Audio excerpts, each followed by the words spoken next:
If you're a fan of Steve's Lava Chicken, you'll be happy to know there is a new Lava Chicken music disc in the game. You get it from killing a chicken jockey, and this new disc plays a MIDI version of the song by Jack Black. There is also a brand new 3x3 painting coming to this update as well. It's a picture of Dennis from the Minecraft movie. So I guess this makes 1.21.7 the Minecraft movie update. 1.22 is also going to feature a player locator bar in multiplayer, and for some reason this bar currently just flat out replaces the XP bar. But yeah, it's basically a compass on your hotbar that can be used to locate other players in your world without their consent. And if you see one of these in your single player world, do not interact with it. Next up, you will not believe it, but Minecraft is finally adding shaders to the game. Vibrant Visuals is essentially a shader pack in vanilla Minecraft, which is really cool though, because it's a shader pack in vanilla Minecraft. They finally added shaders to the game. This is Minecraft 2. A couple interesting things are these pixelated shadows, which is different to most shader packs that just have blurred edges on the shadows, and also this water, which I'm not gonna lie, kinda looks like Lego, so I don't know if I'm a fan of that. At the bottom of this, it says captured on a high-end PC. So rest in peace to anybody who's playing on an old laptop, or a tea kettle, or the Las Vegas Sphere. You're probably not going to be able to run this feature. The first feature that is actually playable right now in the newest version of Minecraft is fallen trees. Now you can find trees that have fallen down. Apparently this was already a thing in Bedrock, but this raises the question of how did the trees fall? Because when I break part of this tree, gravity does not exist. So who is making these trees fall? I imagine you've probably noticed that there's human feces all over the ground as well. This is leaf litter.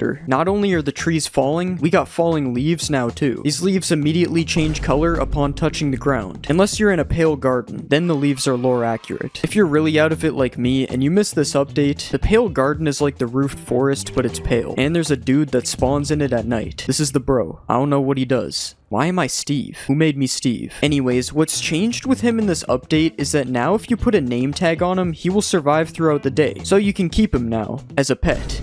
As you can see, there's no such thing as pig racism. The pigs got different variants now. Mojang must have finally listened to me and added these to the game. We got cold pigs, and we got warm pigs. The cold pig is rocking a pig fur coat, as you can see. Pretty tough. Then we got the warm pig with a stripe on his back. Butt naked. Quick intermission. I'm not a conspiracy theorist, but I swear the lighting looks different. Does anyone else think it looks different? Like, this is different, right?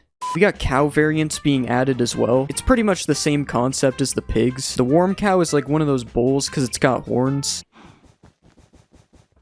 Nah. And this is the cold cow, same kind of thing, but with a fur coat again. And finally, you know Mojang had to add chicken variants too. I'm not gonna lie, the cold chicken be looking crazy. This dude got more hair than me.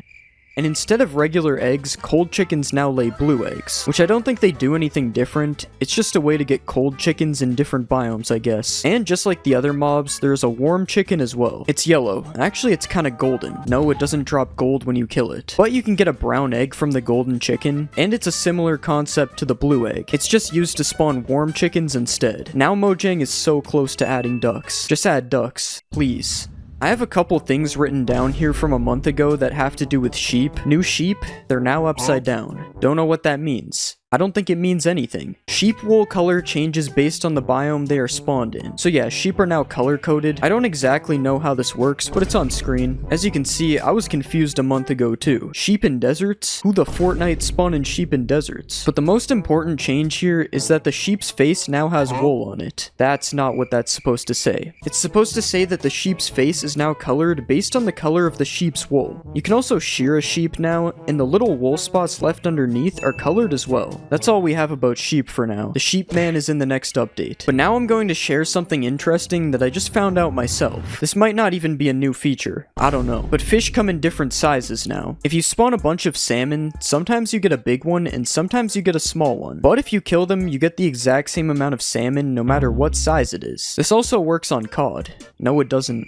This also works on squids. There's baby squids now, which is awesome because, I mean, it's pretty cool. Not much to say about that. Did that squid just turn into a baby when I punched it? I don't even know, man. There isn't really much to say about a lot of these updates, like the lodestone now being made with an iron ingot instead of netherite. And it can be found in ruined portals. It was already found in bridge bastions though, so like who was even crafting it anyways? And I just said something about one of the updates, so I guess I was wrong. Beacon beams are wider now when you are far away. You can find bundles in villages. I didn't even know the bundle got added to the game. It was like a mythical feature that I thought would never be obtainable in survival. And camels can now spawn naturally in the desert. All those things are random and have nothing to do with each other. But other than camels, the desert actually has gotten quite a few updates. To start off, we can get flowers from a cactus now. It's called the cactus flower, and it can be used to make pink dye, or it can just be used as a decoration, like the new dry grass that is found all over the desert as well. Similar to leaf litter, I think this is just an ambient block. I don't think anything can be done with it. It's kind of like the dead bush, except this one doesn't drop sticks. It does come in different sizes though. I also have written down that there are scary sounds in the desert now. I think it's just this sound, which I can't even hear, so it's not really scary. There's new wolf sounds now as well. Wolves now have one of 7 random personalities. It's like pandas, except it's wolves. Your wolf can now be angry, big, that's big AF. Your wolf can be cute, your wolf can be grumpy, your wolf can be puglin, and finally your wolf can be sad. There's also still the regular old sounds as well. Big news for cows. Now they have an extruded nose instead of a flat nose. Same thing for mushrooms. Super big news. And you're also able to spawn them from these brand new cow-themed spawn eggs. Along with those eggs, every single spawn egg has been changed to match the mobs that they spawn. Some of my favorites here is the tadpole. That is not a tadpole. The villager kind of looks like Easter Island. And the hoglin. I mean, this isn't even an egg anymore. It's just a hoglin. There's also some new test blocks that are added in this update. We got the happy and sad test blocks. These look like a lot of people's skins. We got this one. It's got like a crosshair on it. This one, which has some kind of structure test inside of it. And this chat bubble one that does the same thing as all the other ones, except for the structure one. And what they do is, I really like that they can, it's super cool that they... Another new block is the wildflowers, which are like the pink petals from 1.21. Except instead of being found in cherry biomes, these can be found on the ground in birch forests. They work exactly the same as pink petals. You can place 4 of them in one block like this. And you can also find firefly bushes now, which is a type of bush that houses fireflies inside of it, which are not currently a mob in the game. They're just pixels that are found hovering around these bushes. Supposedly you can also hear a buzzing sound when you go near a firefly bush. I am not hearing a buzzing sound though, so I don't know about this. If that wasn't enough ambience though, we also have an alternative to tall grass now, or short grass, as it's apparently called now. For me, both of these were always called tall grass, but I guess I can't do that anymore. Anyways, this is a bush, and it's different to short grass as it's more dense. That's really it. It's a bush, dude, I don't know. If you want to visit the underground tunnels in Minecraft, we got the trial ruins, trial chambers. I keep getting them mixed up. This place adds a ton of new blocks and features, which we'll talk about later, and just like the underground tunnels, we got homeless people. I'm joking, by the way. No offense to the bog. A new mob that looks kind of like the Stray, but like Swamp Edition. I think it's a few updates too late. This skeleton variant spawns in swamps, and instead of normal arrows, it shoots poisonous arrows at you, which is exactly what we needed. Another mob that can poison you. Last year they gave us the big sniff man. Today we get the bog. Another mob being added is the armadillo. Last year's mob vote winner, allegedly. I still don't know how it even won. There was some voter fraud or something. The first thing you'll notice about the armadillo is that it's really scared of you. Yeah, whenever you get close to these guys, they just roll up into a ball. So the only way to actually get close to them is by crouching. They do make a really good soccer ball though if you don't. Now if you want to breed some armadillos, you have to give them some spider eyes. That's kind of a weird item for that, I guess, but whatever. And if you want to harvest some scoot from these guys, you can take a brush and rub them with it. I don't know how my man isn't bald yet. And with these scoots, you can craft dog armor using this recipe. Similar to real life, you can now dress up your poodle however you like. But of course in game, your dog actually gets some protection from it. Well, I don't know, maybe they are similar, because I wouldn't mess with this guy. You can combine dog armor with any dye to give your dogs all sorts of drip. And now we just need dog chains,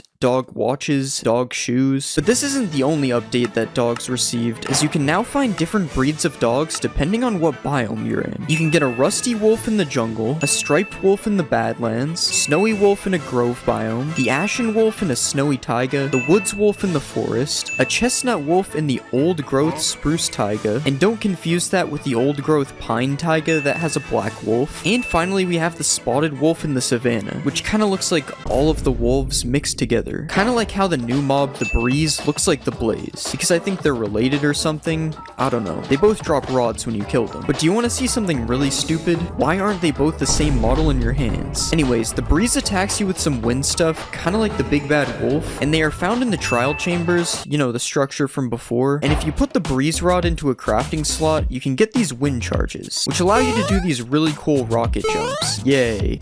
Another thing you can do with a breeze rod is combine it with a heavy core, and when you do that, you get a mace. Not to be confused with the stuff you spray, the mace is the newest weapon in Minecraft, and at 7 attack damage, swinging as fast as a sword, this weapon is basically just a diamond sword. That is, until you find out that the maze does more damage if you fall and then hit something with it. You've probably seen people one-shotting the warden with it, but if you haven't, here you go.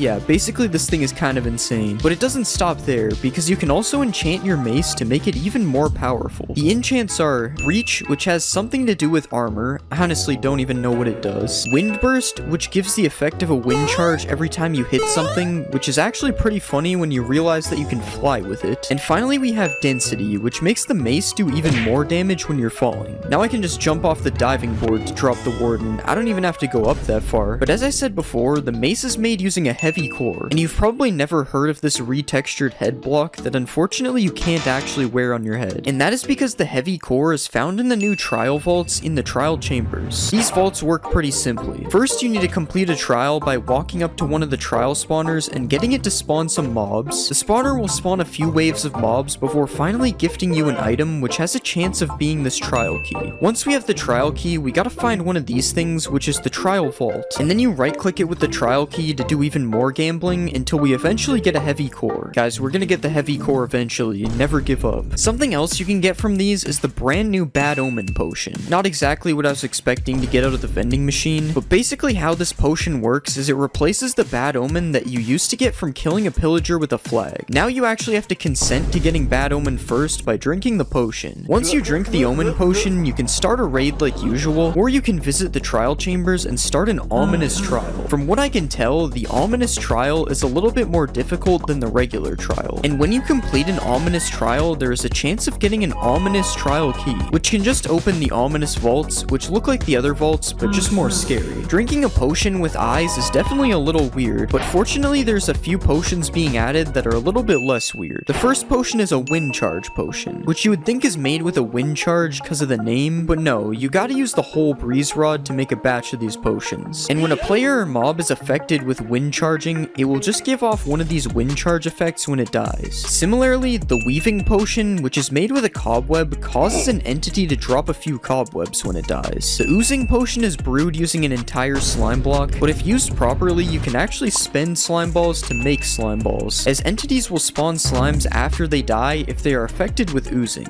Unfortunately, this potion effect doesn't work with slimes though, so we can't get an infinite slime glitch going. The last potion is brewed with a stone block, which makes no sense how that's even doing anything. I mean, how are they brewing a whole stone block? And this potion is the infested potion. This potion should actually be renamed to the annoying potion, as it gives a 5% chance of spawning a silverfish when taking damage, which obviously doesn't sound that bad until you get hit with the infested potion yourself. I guess now I'm the silverfish man. Speaking of new stuff in 1.21, there's a few new things that you can only get from trial chambers. To start, we have the new armor trims. This is the bolt armor trim, and this is the flow armor trim. It's based on the wind guy, I guess, but it actually looks pretty cool, unlike some other trims. There's the flow, guster, and scrape pottery shards, which can be found on pots around the trial chambers as well. And finally, the vault can give you a flow or guster banner pattern if you're interested in those. Going back to the trial chambers, there are actually a lot of new blocks being added which are used in the making of this structure. Starting off, we have the most obvious one, which is these tough bricks that are basically all over this structure. Tough bricks are crafted by using 4 tuff to make polished tuff, which then can be used to create tough bricks with the same recipe. There are also these chiseled tough bricks found in the structure, which seem to give it a little more detail, and there is just regular chiseled tuff that is mixed in with the other new blocks as well. Each one of these tuff variants, including regular tuff, also comes with new stairs, slabs, and walls. And overall, I think it's really cool that they actually made the tuff block have a use, as it was just some random block that you find at Deep Slate level before. But tuff isn't the only block that got a bunch of new variants, as there will be a lot of new copper-based blocks in 1.21 as well. Starting with this block that is seen all over the new trial chambers structure, which is called the copper grate. The copper grate is unlike any other Minecraft block we've seen before, as it's sort of like a full block fence. Another unique copper block that is being added is the copper bulb, which sort of works like a redstone lamp, but it's a little more advanced, as it emits different light levels based on how oxidized the copper is. The copper bulb requires redstone to activate it if it isn't naturally spawning, and if it starts becoming oxidized, oxidized, you can right-click it with an axe to unoxidize it, which I'm pretty sure isn't a new feature, but I never knew it existed, so I'm putting it in here. There's also a new block called Chiseled Copper, which features this X pattern on it that looks super cool, and there are copper doors and trapdoors being added as well, which are the second type of metal doors to be in the game. The difference between iron doors and copper doors, though, is that you don't need redstone to open them. You can just right-click them like any other wooden door instead. There also seems to be a handle-looking thing that kind of looks like a key slot, and I think it would be cool if they made it so you can lock these doors with the new trial keys. If you play Minecraft, you probably know what a crafting table is, and if you don't, then I don't really know what you've been doing. But now you won't even have to use crafting tables anymore because there is a new auto crafter coming in Minecraft 1.21. You need these items to craft the auto crafter, and once you've crafted this thing, you can right-click it and place items inside it similar to a regular crafting table. The only difference is that you also have to use redstone in order to complete the craft. You can't just take it out like a crafting table. The crafter only crafts one item at a time, meaning you have to spam it to get your items out, but this shouldn't be a problem if you're using it in some kind of redstone machine and not just pressing a button like this. Unfortunately, this is the only redstone I know how to do, so I won't be using the crafter. Another thing you can do is toggle the slots on and off, making it possible to automate recipes that don't take up the entire crafting area, and obviously you can use hoppers and droppers to fill this thing, because if you couldn't, it would kind of be useless.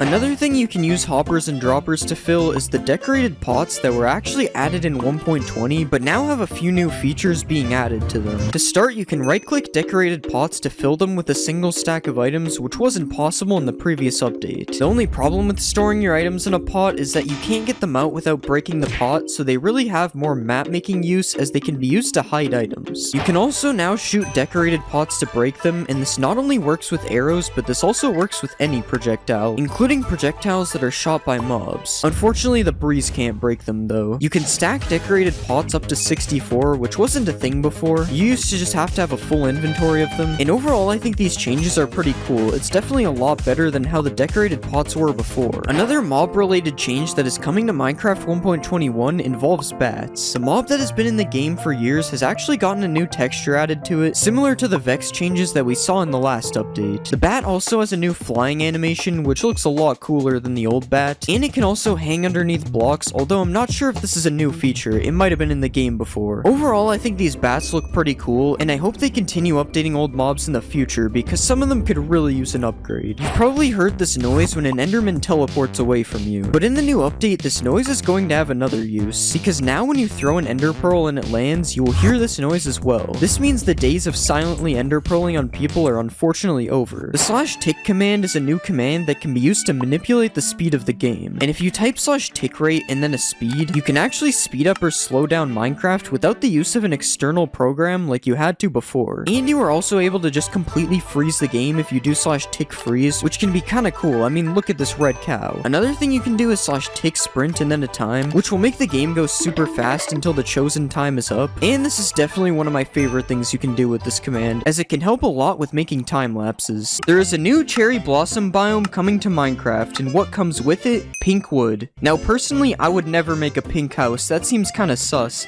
I didn't put that. I don't know who did that. That's Photoshop. I got hacked. Pretty much every imaginable wood thing can be made out of cherry wood now, including a boat, and the boat actually looks kinda good. I'm not even gonna hate this time. This biome also adds cherry leaves and these pink petals, which I think is a flower. You can bone meal dupe it, so it probably is. Overall, I think this biome is pretty cool, and all it's really missing is some white water. Wait, why did that noise play? Now, pink wood is obviously crazy, but it's nothing compared to some of the next features. Currently, there are 5 mob heads in the game, but there is actually a 6th one coming in 1.20. In the 1.20 snapshots, a piglin head has been added to the game. Now, I'm not sure how you obtain one of these things. I hope you don't have to kill a piglin for one, because that seems kind of unethical, but you gotta do what you gotta do. You would think these piglin heads would allow you to blend in, but you still end up getting a 5-star wanted level, and I don't even blame them. I would be upset as well if someone walked in wearing my head. That isn't the only change related to mob heads that we will be seeing though, and this next one is actually pretty cool. If you are familiar with how note blocks work, then you are not like me, but basically different blocks underneath equals different sounds. That's the simple way to put it. But now you can actually put a mob head on top of a note block, and it will make a sound that the mob would make, like this. Every head obtainable in survival is able to do this, and there's even a player head sound. I'm just kidding, I just wanted to do that, I don't know why. One of the biggest features in this update is the new archaeology feature, and in order to do the archaeology, you need to use a brush on some suspicious sand. You can't actually get anything from it unless you find it naturally, and suspicious sand is only found in desert wells and desert pyramids. Depending on the structure though, you can find some pretty crazy loot. In desert pyramids, you can find a pottery shard, TNT, gunpowder, emeralds, and even diamonds. And in a desert well, you can also find pottery shards and emeralds, but you can also find a brick, sticks, or suspicious stew. Unfortunately, you can't find any dinosaur bones in either of these. Something you can find in both of them though is a sniffer egg, but more on that later. There are 4 different pottery shards you can find, and if you do find pottery shards, it can be used to craft a decorated pot. But wait, what is a decorated pot? That's what I said when I read this. I don't even know if this is a new feature. Well, basically you can craft a regular pot like this, but if you want some cool caveman scribes on the side, you can simply switch out any or all of the bricks for a pottery shard like this. Then when you place the pot, instead of being lame and boring, you will have a very cool and unboring pot. The shard will only be on all 4 sides if you craft it like this though, allowing you to use all 4 shards if you're built like that to create a pot with a different image on each side. Now you're probably wondering what these pots are used for, and I'ma be real, I have no idea. Something I do know about though is the sniffer, Minecraft Live 2022's mob vote winner. The sniffer can be hatched from an egg which is found in suspicious sand, but it's not yet in the game so I can't show you. But what I can show you is the crazy amount of animations this thing has. Like it can sniff, it can also sniff. Oh yeah, and it can sit down and dig for seeds, so that's pretty cool. A sniffer also feels happy according to the wiki. I wouldn't relate. These things can do a lot of things. That's a sentence said by somebody who doesn't know what they're talking about. The sniffer is a passive mob, and all it does right now is sniff and dig for ancient seeds out of the ground, but you are also able to ride a sniffer like this. Okay, that's not real, I baited you. This is actually a new feature though, it's the /ride command. It allows you to ride any mob, which is pretty cool. One of the seeds the sniffer can find is torchflower seeds, which are also used to breed sniffers to create a snifflet. That's what they're called. Torchflower seeds grow into a torchflower, which are just decorative as far as I can tell, and they're probably one of the coolest looking flowers in the game so far, but they're not even close to the coolest update in this video. There is another new mob coming to Minecraft 1.20, and no, it's not the warden shark. I don't know why it would be. It's actually the camel, a brand new mob based on the real life camel. The camel is a passive mob which can be found in desert villages, only the villages, not the whole desert. Camels can be ridden with a saddle, but the most interesting part of this is that 2 players can actually ride a camel at the same time. A camel is also tall enough to protect you from all the hostile mobs in your world, is what the wiki says as I die on my camel. To be fair, I was standing still, it actually does a pretty good job of blocking damage. Camels can actually sit, which is kinda crazy, but they are also bred using cactuses, which is kinda interesting. Like, why does a cactus hurt me, but I can just hold it in my hand? Camels have a built-in chest which works just like a chest does on a horse, and it also has a built-in dash ability, which is kinda crazy. This got me feeling like I'm playing Fortnite. With all this information, camels seem pretty OP, but you know what else is OP? Netherite armor. Netherite is getting a huge change in 1.20. Now, instead of just putting diamond armor or tools and a netherite ingot in a smithing table, you have to get one of these netherite upgrade smithing templates to go with it. You can find these netherite upgrades inside of Bastion remnants, and they can be duplicated using this crafting recipe. A lot of people have said this, but I think this feature is very bad for servers, as it basically allows people to gatekeep netherite. There is one good change coming for servers in 1.20 though, which is the new armor trims. These templates can be found in a variety of different structures, and they can be combined with one of these 10 materials and a piece of armor to make some sick designs like this. There are way too many unique armor combinations to show them all, so here are some of my favorites. You can also duplicate these templates with the same recipe as before, except the netherrack is switched out for the material on the template. Honestly, I think customization features like this are really good, and I hope there's more of these in the future. But even with how good this still isn't the best update in the video. We've talked about a new wood type being added already, but there is actually another one coming as well. It is now possible to craft a block of bamboo like this, and you can actually turn this thing into 2 pieces of bamboo planks like this. Here are all the things you can make using bamboo wood. It's pretty much the same stuff you can make with cherry wood, except there's this one block that's different, a bamboo mosaic. Bamboo mosaics can be crafted with 2 bamboo slabs like this, and you can also turn them into slabs and stairs like this. Honestly, I don't think this block looks that cool, and it's kinda expensive, so I don't know if I'll be using it. One thing I will be using though is the bamboo raft. It's basically a boat, but it's called a raft just like in one of my favorite games, Raft Wars 2. The cool thing about this though is that it has no walls unlike a boat. You can also put a chest on it like the other boats, but that's old news. This is 1.20 now. Something that isn't old news though is hanging signs. Hanging signs can be crafted using every type of wood, and as you can probably guess, you can hang them and write a message on them. You can currently hang them off the sides of blocks or from the roof like this. There is one downside to them though. Hanging signs have a lot less room to write on. Not a problem for me though, because there's only one message I wanted to write. Another new block coming to 1.20 is chiseled bookshelves. You probably didn't think of this, but chiseled bookshelves are actually used to store books. But the cool thing is you can actually put enchanted books and written books inside of it as well.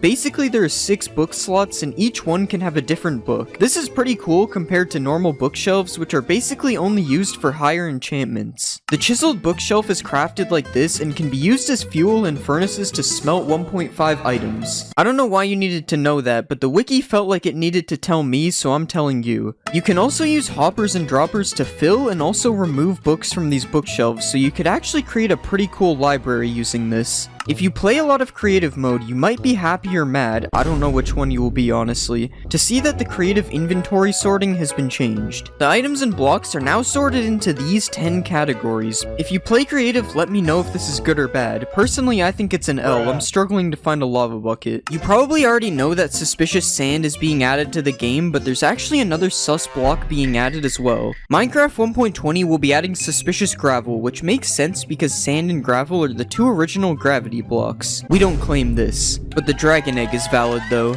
The suspicious sand can be found in ocean ruins and trail ruins. And speaking of trail ruins, what is that? Well, let's see, because I actually don't know. I haven't looked at it yet. Trail ruins are typically found near some kind of water source, and they spawn in jungles, birch forests, and taigas. No, not tigers, taigas. The wiki says they generate mostly underground with only the tip above ground, which sounds pretty normal until you see the structure without anything around it. You can find suspicious gravel inside of these structures, and after brushing it you can receive either common or rare loot. This is all the common loot, and this is the rare loot. Do you think this new structure is a W or an L? Personally, I don't think it's that good, but that's okay because there are a lot better features later in this video. Pottery shards have gotten an update. Well, they're actually called shards now. I spent 5 minutes looking for them thinking they got removed, but no, they just changed the name. And as well as changing the name, they also added a lot more of them. They basically work the same as before. You just take any 4 of them and craft a pot with them. All of these shards can be found in suspicious blocks in one of these structures.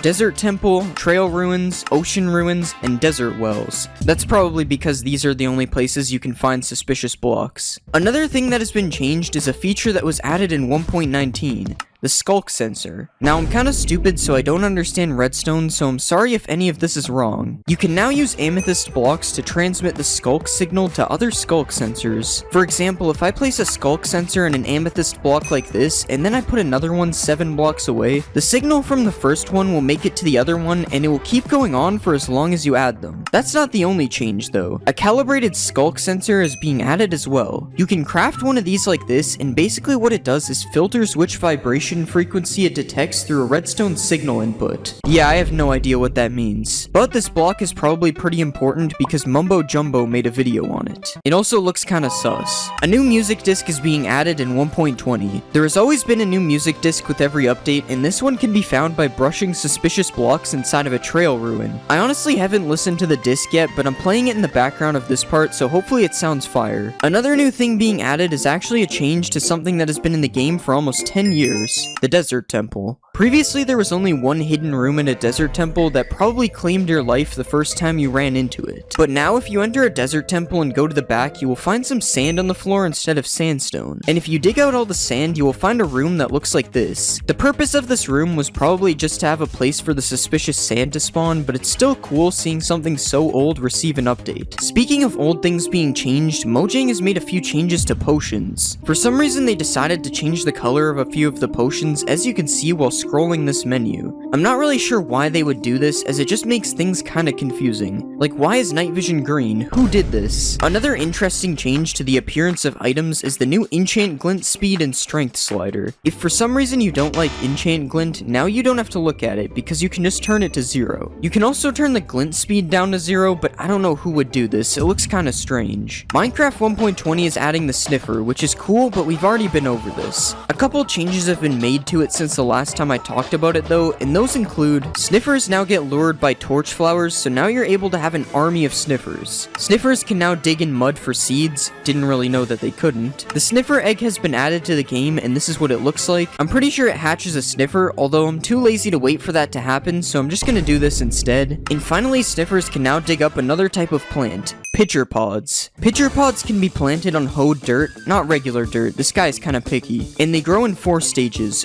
1, 2, 3, and 4. Once it grows up, you now have a pitcher plant, and as far as I know, it does nothing, it's just decorative. Oh wait, you can actually turn it into 2 cyan dye, but that's it. I'm gonna be honest, this one definitely looks better than the torch flower, but if I had to pick, I'd go with something like a poppy, because these things look kinda crazy. There are even more armor trims being added to 1.20. The razor, sharp, host, and wayfinder armor trims can all be found inside of the new trail ruin structure, but none of these things compare to the new armor trim found in the deep dark. Upon opening one of the chests in an ancient city, there is a 1% chance of getting the new silence armor trim. Now you might be thinking that it's not worth going through the effort to get an armor trim that only has a 1% chance of spawning in the most dangerous structure in Minecraft, but upon looking at the armor trim applied onto a full set of armor, this one is definitely worth it. Just look at this design, you can't even tell I'm wearing iron armor. Here's a screenshot of every combination you can make with this armor trim. Even the diamond on diamond looks amazing. Another amazing feature is the new display entities. With a single command, you are able to place a floating block wherever you want in your world. And what's even cooler about this is you're able to change the size and the rotation, meaning you can do some pretty insane things with this. You are also able to spawn some giant floating items in your world, and if you really want to be creative, you can place floating text in the sky as well. You probably thought it would say subscribe, didn't you? Another cool thing you can do with text is editing signs. Previously, if you made a spelling mistake on a sign, you would have to break it and start over again. But now you can spell as many things wrong as you want, because you can just right-click a sign and change the text without even having to break it. And that isn't the only cool change with signs though, and this one might be even cooler. Obviously, I just showed that you can right-click a sign and edit it, but if you right-click the other side of a sign, you are now able to write text on the back as well. So not only can you edit signs, but you can also write on both sides as well. Now all we're missing is the ability to draw things.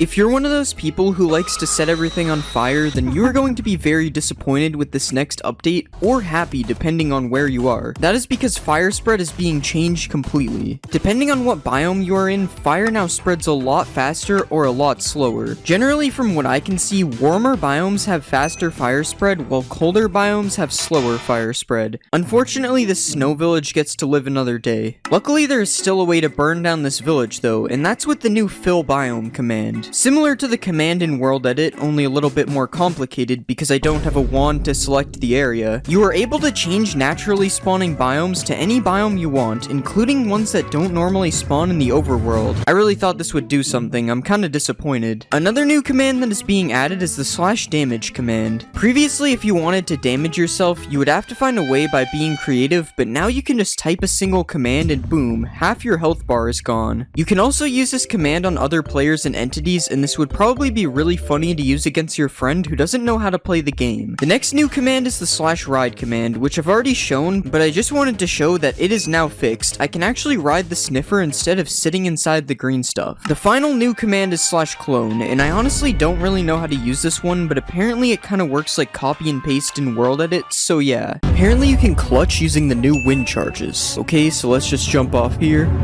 And yes, this one is true. I didn't take any fall damage. And speaking of fall damage, does a breeze take any fall damage?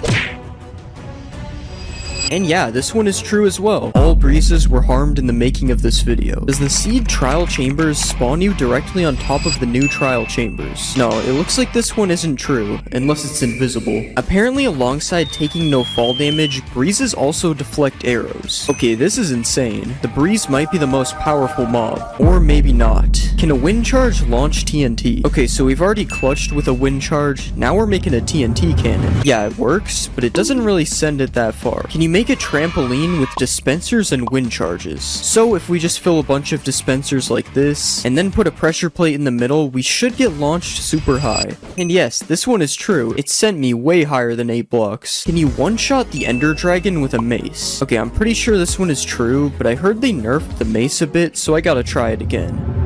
And yeah, this one is still true, although this isn't much better than just using beds. Apparently there is also new Minecraft credits. I don't actually know if this is new. Has anyone ever seen this background? Does a mace work with slow falling? This is so slow. They weren't messing around when they said slow falling.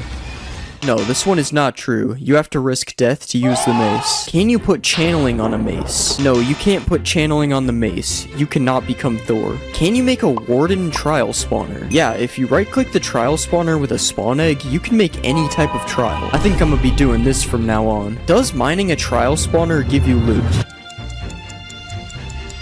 No, it gives you nothing. It's just a waste of time. Can you mine a trial spawner with Silk Touch? I'm gonna regret breaking this thing again, aren't I?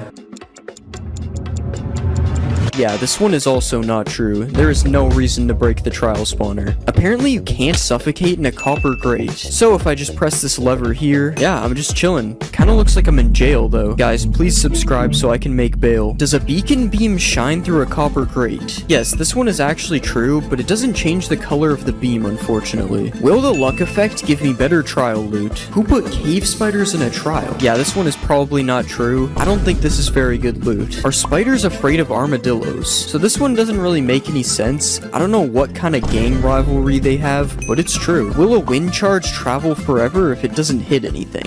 So let's throw a wind charge.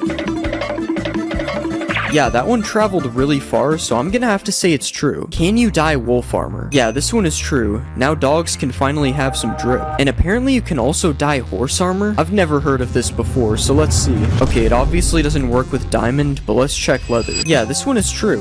Has this always been in the game and I'm just stupid? Every time there's a new update, we gotta try to jeb underscore a mob. Nope, you cannot get rainbow dog armor. What about putting an armor trim on dog armor? No, this one is also not true, but it's understandable, because that would be too much drip, honestly. Apparently mobs can't see you through copper grates, so I'm just gonna put myself in jail for the second time this video. And yeah, the mobs just can't see me. I guess these fences really work. Can you break a decorated pot with a firework? So I've heard of breaking these with projectiles, but not a firework. And yeah, this one is true. That's actually really cool. And not only can you break one decorated pot, apparently you can break multiple at once. Yeah, this one is true as well, and it's actually super satisfying to watch. Can you shear a wolf to remove its armor? Okay, so they're just making anything up now. Never mind, this one is true, for some reason. Why? And you can also dispense a brush onto an armadillo for a scute. I bet you didn't expect that, because it doesn't really make any sense. And just when you thought it can't get weirder, there is apparently an infinite scute glitch. Yeah, this only works in creative for some reason, because the brush will break in survival, but it's still kind of funny that my man can just never go bald. Apparently there are multiple new music discs in 1.21, so usually there is only one new music disc, but yeah, it appears there is more than one new music disc this time. Why does this sound like an epic Christmas song? Can you name a boat in 1.21? So I'm pretty sure I've tried this before and it doesn't work, and yeah, you still can't name a boat. Nothing has changed. Is there a new copper dimension in this update? Of course there isn't. Mojang is never gonna add a new dimension. Does a copper bulb stay activated with no redstone? So let's just break all this. Yeah, this one is true. I wonder if it ever runs out or just kind of stays like this. Speaking of running out though, apparently oxidized copper bulbs are dimmer. Yeah, this one is true. So I guess it does sort of run out unless you got some wax. Can you make ominous splash potions? Nope, I can't even put the ominous potion in the brewing stand. Does the new oozing potion cause an infinite slime glitch to happen? So if you kill something with an oozing effect, it drops slimes. But what happens if you kill a slime with the effect? This doesn't work. I'm not even sure if they can get the effect. Can you run through cobwebs with the weaving effect? Okay, so it doesn't let me fully run through them, but it's definitely faster. Hold on. Yeah, this is kind of true. It's definitely making me move a bit faster. Apparently you can slow down time in Minecraft 1.21. Yeah, this is true. You just have to type this command to do it. And the same works with speeding up the game as well. These pigs need to chill. I don't know what they've been feeding them. And if you just want to freeze the game completely, apparently that works as well. Yeah, you just type cow/tick freeze and the game becomes frozen. This cow will feel this pain forever. Does the new trial key open iron doors? This one is false. It's used for the trial vaults instead, a way better use than doors. Speaking of doors, can a breeze open them? Come on, shoot the door already. Yeah, this one is true. I guess no house is safe anymore. Can you put armor on a baby wolf? No, unfortunately you cannot. It's probably a few sizes too big. Everyone knows you can undye things with a cauldron, but can you use it to undye a dog's collar? Come on, it's bath time, buddy. No, you cannot. He still has a blue collar. Will a dog with armor survive a hit from a warden?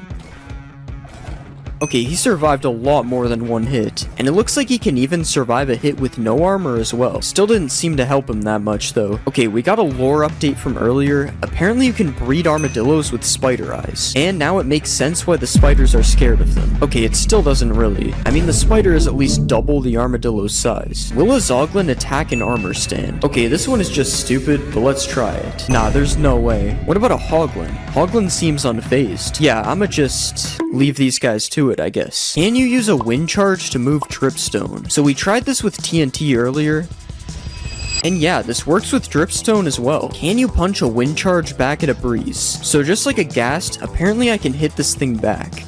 Yeah, it's true, which makes me question why we can't do this with blazes. Another thing to do with breezes and blazes is they both have rods, and the rods just don't look the same when you hold them. This isn't a myth, it's just something that really annoyed me when I found out. Will trial spawners spawn mobs when there's light? So if you light up a normal spawner, we all know it won't spawn any mobs. But this is not the case for trial spawners. Apparently you can shoot through a copper grate, so this has never worked with anything else before, but let's try it. No, this one is not true. Is a bogged able to breathe underwater?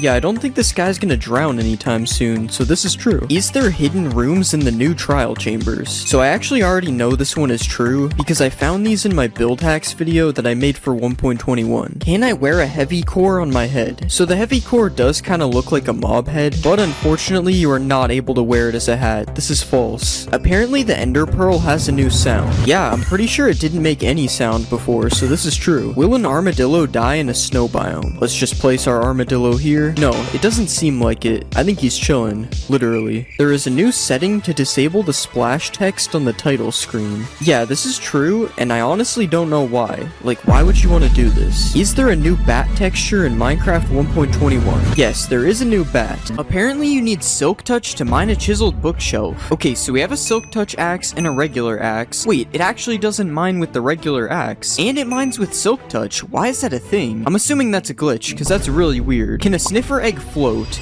Yeah, it can float. Is there something the sniffers are hiding from us? Wait, will the egg hatch in the air?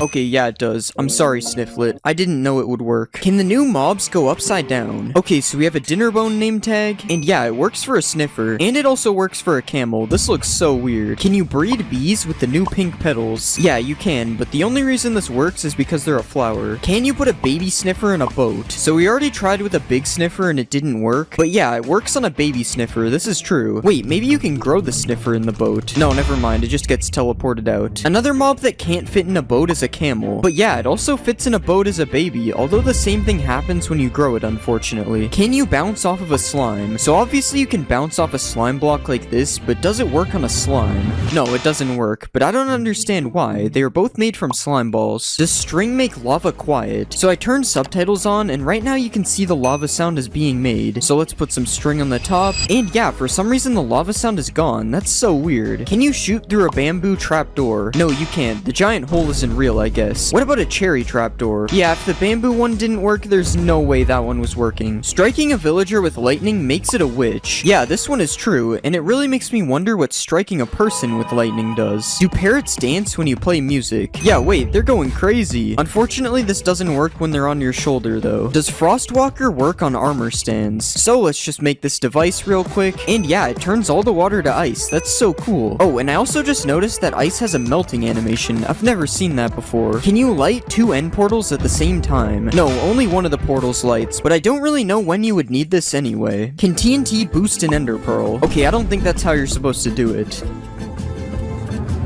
Yeah, I don't know if it made it go any further, but it definitely got boosted. Do frogs eat silverfish? No, it doesn't look like they eat these guys. This one is false. Can you hoe dirt on top of a chest to open it? So we have dirt, and we have a chest, and as you can see, it can't be opened. And yeah, hoeing the dirt makes it open. This one is true. Can piglins use a totem of undying? Here you go, man. Take the shiny object. I think it has to be a baby, because the big ones are already holding something.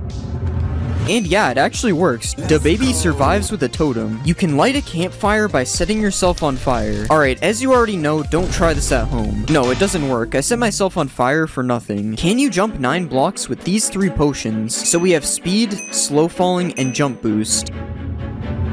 And yeah, it works. I jumped 9 blocks. Apparently mobs can't climb azalea leaves, so I am able to climb these leaves just fine. But yeah, the stupid zombies can't get in. This one is true. Apparently 2 wardens can't kill a witch. So let's put a witch in a cage like this. And yeah, the wardens attack the witch, but it never dies because of its potions. It's true. Can you put powdered snow inside leaves? So everyone knows you can waterlog leaves like this, but what about powdered snow logging? No, you can't. It's false. Can a zombie piglin spawn riding a strider? So let's just spawn a bunch of striders. Yeah, it's true, and he even has a fishing rod thing to control them as well. Can you trap animals with trapdoors? So if we put a bunch of trapdoors like this, and then spawn some sheep inside, they shouldn't be able to escape. Yeah, they can't follow me. I guess we know why they're called trapdoors now. Does reinforced deep slate protect you from the warden? Okay, so I already have darkness. This isn't looking good. Okay, yeah, he hit me. This one is not true. You can run underwater with mud. This one sounds stupid, but yeah, it's true. Allays drop items on note blocks. Okay, so if we give him a diamond and then throw some diamonds over here, he should drop them on this note block. Yeah, it actually works. That's so cool. Can a dog survive a hit from the warden? So in order for this to work, I have to tame him. And yeah, it's true. The dog survives a hit. Can you make an iron golem underwater? No, you can't. What about a snow golem? Okay, yeah, the snow golem works, but I don't think he's making it out of the water. What about a wither? Yeah, this one is definitely not possible. I can't even place the heads. Do ocelots attack chickens? This one is kind of weird, but it's true. Oh, and they even sneak up on the chickens when they are really far away. That's kind of cool. Apparently a dog's tail shows how much health it has. So as you can see, his tail is all the way up. Now let's do some animal cruelty. And yeah, his tail is all the way back down. And you can even see that I healed him and his tail went back up. This is true. Can fish live in mangrove roots? Okay, that one didn't work. But yeah, it works when I click on the bottom. He's inside of the mangrove roots. Do pumpkin stems always face west? So if I place one pumpkin down, it's kind of facing west. It's more northwest though. And yeah, each one of the stems faces the same direction. This one is true. What about sunflowers? Do sunflowers always face the sun when you place them? So it looks like they're facing the sun right now, but let's try moving the sun. And no, they still face the same way. This one is false. Can you use eggs to break leads? Yes, you can, and this works with pretty much any projectile except for fishing rods. For some reason, they just do this. Apparently, bats don't drop XP. Alright, let's try to kill this guy with a bow. Wow, first try. Yeah, he didn't drop XP. This one is true. Can you kill blazes with water bottles? So I've heard of killing blazes with snowballs, but never water bottles. Yeah, it works, but it's gonna take a lot of water bottles to kill one of these guys, so a sword or an axe is a way better method. Can you use Frostwalker on a boat? Okay, so I have Frostwalker boots on, and no, this one isn't true. But why would you need a boat with Frostwalker anyway? Do llamas attack wolves? Okay, the wolf is literally sprinting away. And yeah, it's true. I didn't know llamas had any enemies. Except me, of course. Can you put a boat on top of your head? So let's just break this block. And yeah, I have a boat on top of my head now. Fashion has really been taken to new levels. Can you put armor on a villager? Yeah, he's taking way less damage now. This one is true. Does stained glass change the color of a warden's sonic boom? Okay, let's just provoke the warden again. No, this one isn't true. It's still blue. Do anvils bounce off slime blocks? Alright, let's drop the anvil. No, they do not, unfortunately. Can a group of wardens blast away the ender dragon? Alright, let's spawn a ton of wardens. Yeah, it's true. They sent him flying. Apparently nether fences can't connect to other fences. So if you have 2 types of wood fences, they'll connect like this. But when you place nether fences, it doesn't work. That's so strange. Apparently you can't sleep while poisoned. Also, don't try this at home. No poisoning yourself. Yeah, this one is true. It just kicks me out of the bed. Can you shear a goat for a goat horn? I really doubt this works. It makes no sense. Yeah, you can't do this. You just gotta wait for them to ram into you. Can you escape phantoms by going underwater? Nope, it looks like these guys can swim as well. well, if they weren't already annoying enough. I guess the only option to get rid of them is by sleeping. Do foxes get stuck in snow when chasing chickens? First it's the ocelots killing chickens, and now it's foxes. Everybody hates these guys. But yeah, they get stuck in the snow for a second when chasing them. That's kind of funny. Apparently ghasts can't swim. Okay, it's definitely not true. He is still chasing me underwater. Can you look at Enderman through glass? So this is me looking at an Enderman without glass. Not good. And this is me looking at one with glass. Yeah, he doesn't attack me anymore. It's true. Does naming a Vindicator Johnny make him attack all mobs? This one is kind of strange. I don't know what Johnny did. But yeah, it's true. For some reason he goes on a rampage. Can you stack two types of slabs? So apparently if I put two slabs like this against the world border and then push them together, it will make a cursed slab. Yeah, it does. That's so weird. Do cats take no fall damage? I'm pretty sure this is a thing in real life, so it's probably true. Yeah, it's true. He just eats that fall. Will tadpoles follow you if you hold a slime ball? So we know that this works with frogs, and yeah, it also works with tadpoles. This one is true. Can a warden survive a max height fall? Yeah, it's true. He survived. I guess cats and wardens are the same thing. Do potions of healing hurt undead mobs? Yeah, it's true, and the opposite works as well. You can heal undead mobs with harming potions. Can you breathe underwater with torches? So everybody knows you can breathe underwater with doors like this, but what about torches? Okay, it kinda works, but the torches break, so it's not technically true. Can you bridge to the outer end islands? So obviously I could sit here and bridge like this, but that's boring. I'm just gonna fly instead. Yeah, it's true. You don't even need to kill the ender dragon to get here. Although it's probably faster. That was like 1,000 blocks. Apparently camels can make a 12-block jump. Yeah, it's true. They need this guy in the NBA. But now let's see if a camel can protect you from the Ender Dragon. This is kind of a weird situation. How would a camel even get to the end? But yeah, it actually works, but it's not looking good for my camel. Are beehives more common in Cherry Grove biomes? Okay, there's literally 3 of them right here. It's definitely true. Does weakness stop you from being able to attack mobs? Okay, so I can still attack mobs when I have weakness, but when I punch the mobs, it doesn't work. So this one is kind of true. Apparently you can't attack a camel's head. This one seems kind of weird. I'm sorry, camel, if this doesn't work. Oh, it's actually true. How is this possible? Can you put armor trims on an elytra? No, you cannot. What about armor trims on a turtle shell? You actually can, and this thing looks really cool. I'm definitely gonna start wearing turtle helmets. Can you breed camels with cactuses? Alright, let's just feed them both some sharp objects. And yeah, somehow this one actually works. Do all camels run the same speed? So everyone knows that each horse moves at a different speed, but does this also work for camels? Okay, it's been 10 seconds and he made it here. Now it's time to try a different camel. Okay, it's the exact same speed. This one isn't true. Using the seed sniffer spawns you near a ruin with a sniffer egg in it. Okay, we got an ocean, but it's not a warm ocean. This one is false. Do hanging signs fit less text than a regular sign? So there's 60 characters on a regular sign, and there's only 40 characters on a hanging sign. This one is true. Is there a secret room in a desert well? No, it doesn't look like it. What about in a jungle temple? I mean, yeah, there's a hidden room, but it wasn't added in 1.20, so I'm gonna say this is false. Can you shoot projectiles through a nether portal? Okay, it doesn't seem to have gone through, but let's check. There's no way to really tell. We need a wall. And yeah, there's actually arrows on the other side. This one is true. Do piglins wear mob heads? There's no way this one is actually true. This looks so funny. Wait, what if you use a piglin head on a piglin? Okay, this one is really cursed. He has double ears. Powdered snow stops you from burning in the nether. Don't try this at home, guys. And yeah, it works, but you don't get to keep the snow. It's a one-time use. Wait, if it stops burning in the nether, you can probably clutch with it as well.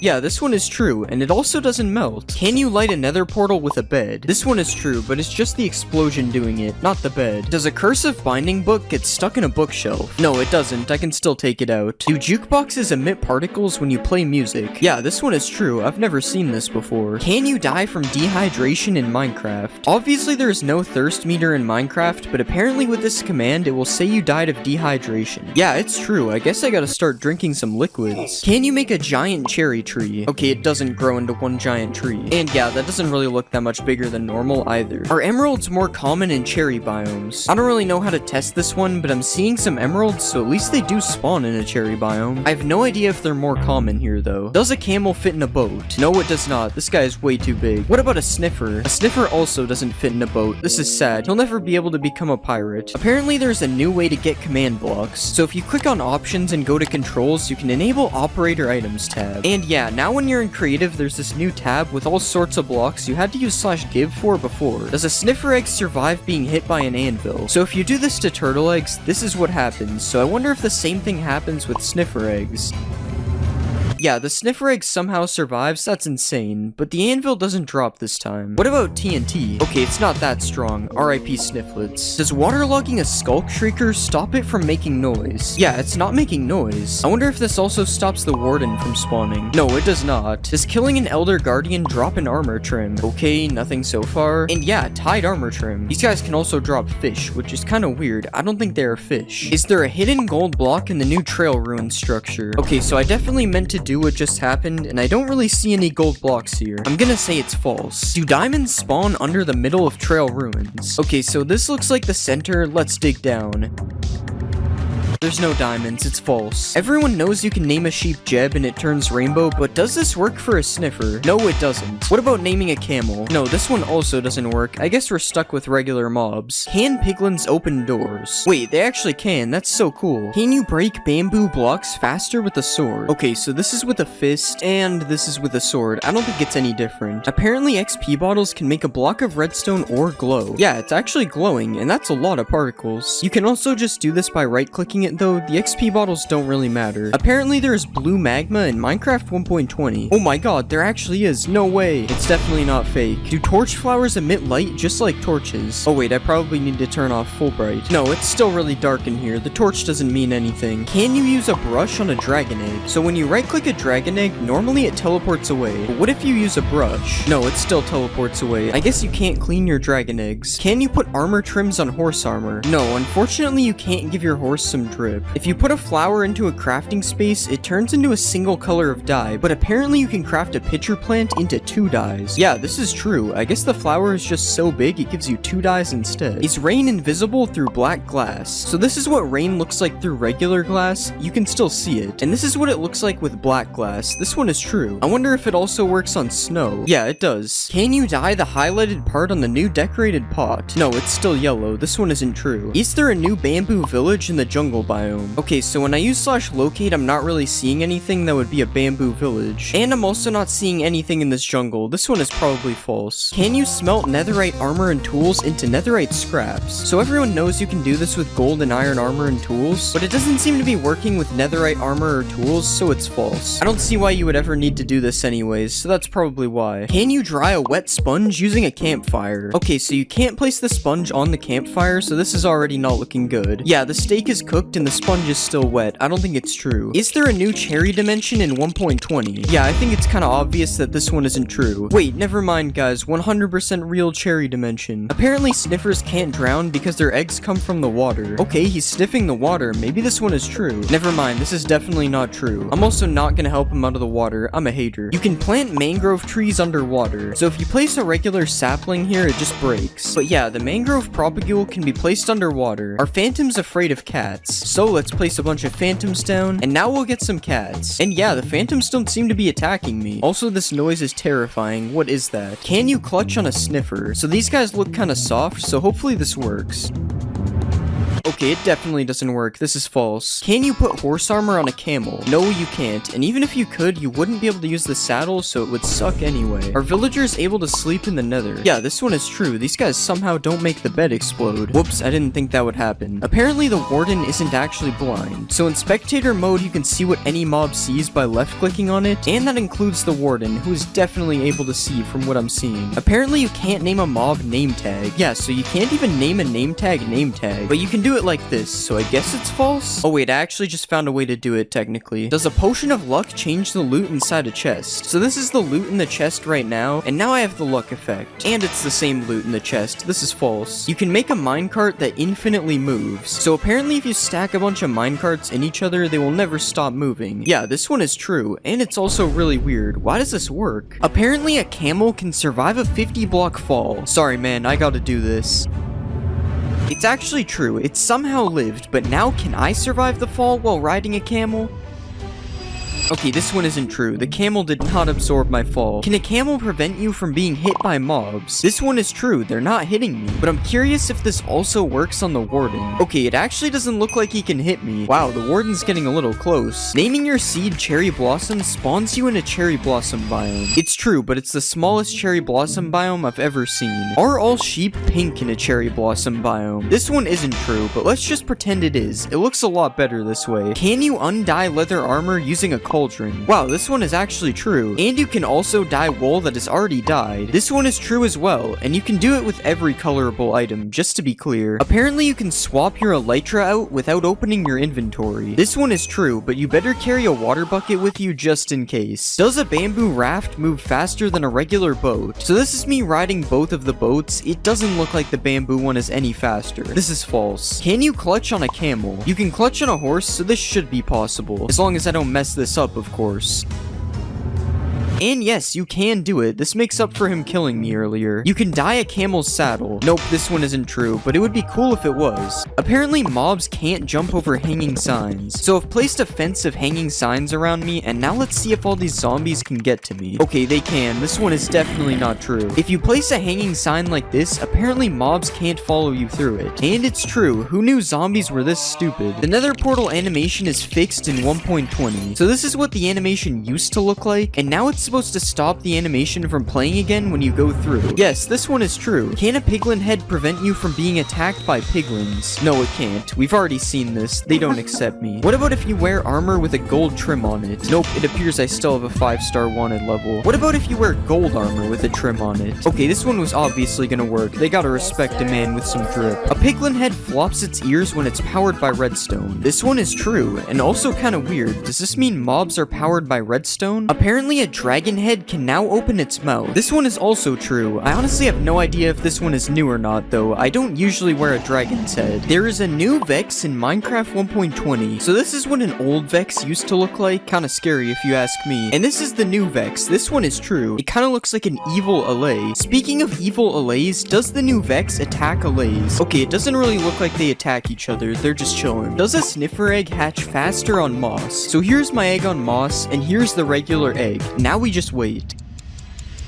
And yeah, this one is true. The egg on moss hatched way faster. You can make a sniffer carpet. This is actually just from my build hacks video. It's not really a myth. No sniffers were harmed in the making of... No, actually they were. I'm not gonna lie. Can you ride a sniffer? So my right click says you can't, but this command says I can. But since you can't do it without cheats, I'm going to say it's false. You can heal camels with cactuses. I can't imagine this one is true because of what I'm seeing right now. Okay, never mind. He somehow eats that. That's true. You are able to sprint on camels. This one is true, but you might not notice it if you use toggle sprint since it just sprints by default. Can sniffers dig for seeds in the nether? He's sniffing the air. I wonder what he's got a hold of. Okay, just ignore that. I don't know how that got here. Yeah, this one is false. He isn't digging for anything. Apparently there is a new built-in resource pack. Yes, there is high contrast mode, but all it really does is edit the UI and nothing else changes. Jukeboxes can emit a redstone signal. Let's just pick out some quality music here. Yep, this one is true, and I may have also summoned Herobrine. If you punch a decorated pot, it won't break. Yes, this one is true. It just drops the pot instead of the shards. And speaking of shards, can you copy them like an armor template? No, this one unfortunately isn't true. You're gonna have to find these manually. Are you able to craft a plain pot using just bricks? Okay, it's a good thing I'm bricked up for this myth. Yes, this one is true. I now have a lot of plain pots. Apparently you can get the ward armor trim for killing the warden. Okay, this is taking way too long. I'm just using the command. No, he still drops the skulk thing, whatever it is. The new damage looks like bedrock. Yeah, this is true, unfortunately. I don't really like how this looks. Also, you can apparently change the amount of shake when you get hit. Okay, this one is also true, and this looks even weirder, honestly. It kind of looks like I'm in Spectator. Can you get apples from a cherry wood tree? Okay, so far this one isn't looking good. Yeah, I broke all the leaves on the tree and not a single apple. This one is false. Apparently, you can now edit signs. Okay, yeah, I already knew this one was true, and along with editing signs, you are also able to write on the back of them. And you can right-click them with a honeycomb, and it makes it so you can't edit them anymore. That one I actually didn't know. That's pretty interesting. Do chiseled bookshelves increase enchantment levels? Okay, so we have filled them all with books. Now let's see if it increases the levels. Nope, this one isn't true. Can you fill chiseled bookshelves using hoppers? Yes, you can do this, and apparently you can also put plants in pots using hoppers. Okay, I don't think it's true. There's a new cherry blossom villager variant. No, there isn't, which means there probably isn't a cherry blossom village either. But it would definitely be cool if they added one, because this biome is a little boring. Can you use silk touch to mine suspicious blocks? Okay, so we tried it on gravel and it didn't work, and it also doesn't work on sand. This is false. Apparently there is a new potion of luck in Minecraft. There actually is a potion of luck. When applied, +1 luck. I don't really know what that means, but hopefully it doesn't turn me into a leprechaun. Can you transport pets on a camel? So I don't really know how you would do this. this, I'm assuming my dog would just get on the camel, and it isn't. So this one is false. Are you able to swim on a camel? Okay, it's kind of working, but he's sinking slowly, and yeah, it kicked me off. I want to say this one is false, but it's also kind of true, because he can swim for a second, so I don't know. If you put a mob head above a note block, it will play a sound from that mob. Yeah, this one is true, and it works for every mob, including the skeleton. That was definitely real. Another thing you can apparently do is optimize your world. Yeah, this one is true, but I don't really know what it does. I think it's supposed to be for older worlds, because it didn't really seem to do anything. Can a sniffer survive a hit from the warden? Okay, so we have our sniffer and our warden. We just gotta wait for this guy to find him. He's kinda blind. Okay, the sniffer died in one hit. This one isn't true. But what about a camel? Can a camel survive a warden? We just gotta wait for this again. Oh, and it actually worked. A camel can survive one hit from the warden. Camels really are just built different. Does spawning a cow in a cherry blossom biome make it a mulip? No, it does not. Is there a secret room in the desert temple? Yes, there actually is in the back corner, and this is what it looks like. Are there new potions in Minecraft? So the potions aren't new, but all the colors are changed, and I'm honestly not a fan of this. Like, why is night vision green? Who did this? You no longer have to spam place paintings. Yeah, all the paintings are now selectable by their variant, so now it's a lot easier to get which one you want. This isn't really a thing in survival though, so you're still stuck spam placing them if that's the case. Is the bundle in Minecraft 1.20? There is still no bundle in the creative inventory, but you can still give it to yourself with a command. I wonder when they will finally add this thing. Apparently hanging signs don't break when you break their supporting block. Yeah, this one is true. How is this even possible? This is definitely an illegal building technique. Apparently armor stands now have arms. Okay, so the logic behind this one is that it has arms in a smithing table. But no, the armor stand doesn't have arms. Does landing on a sniffer egg break it?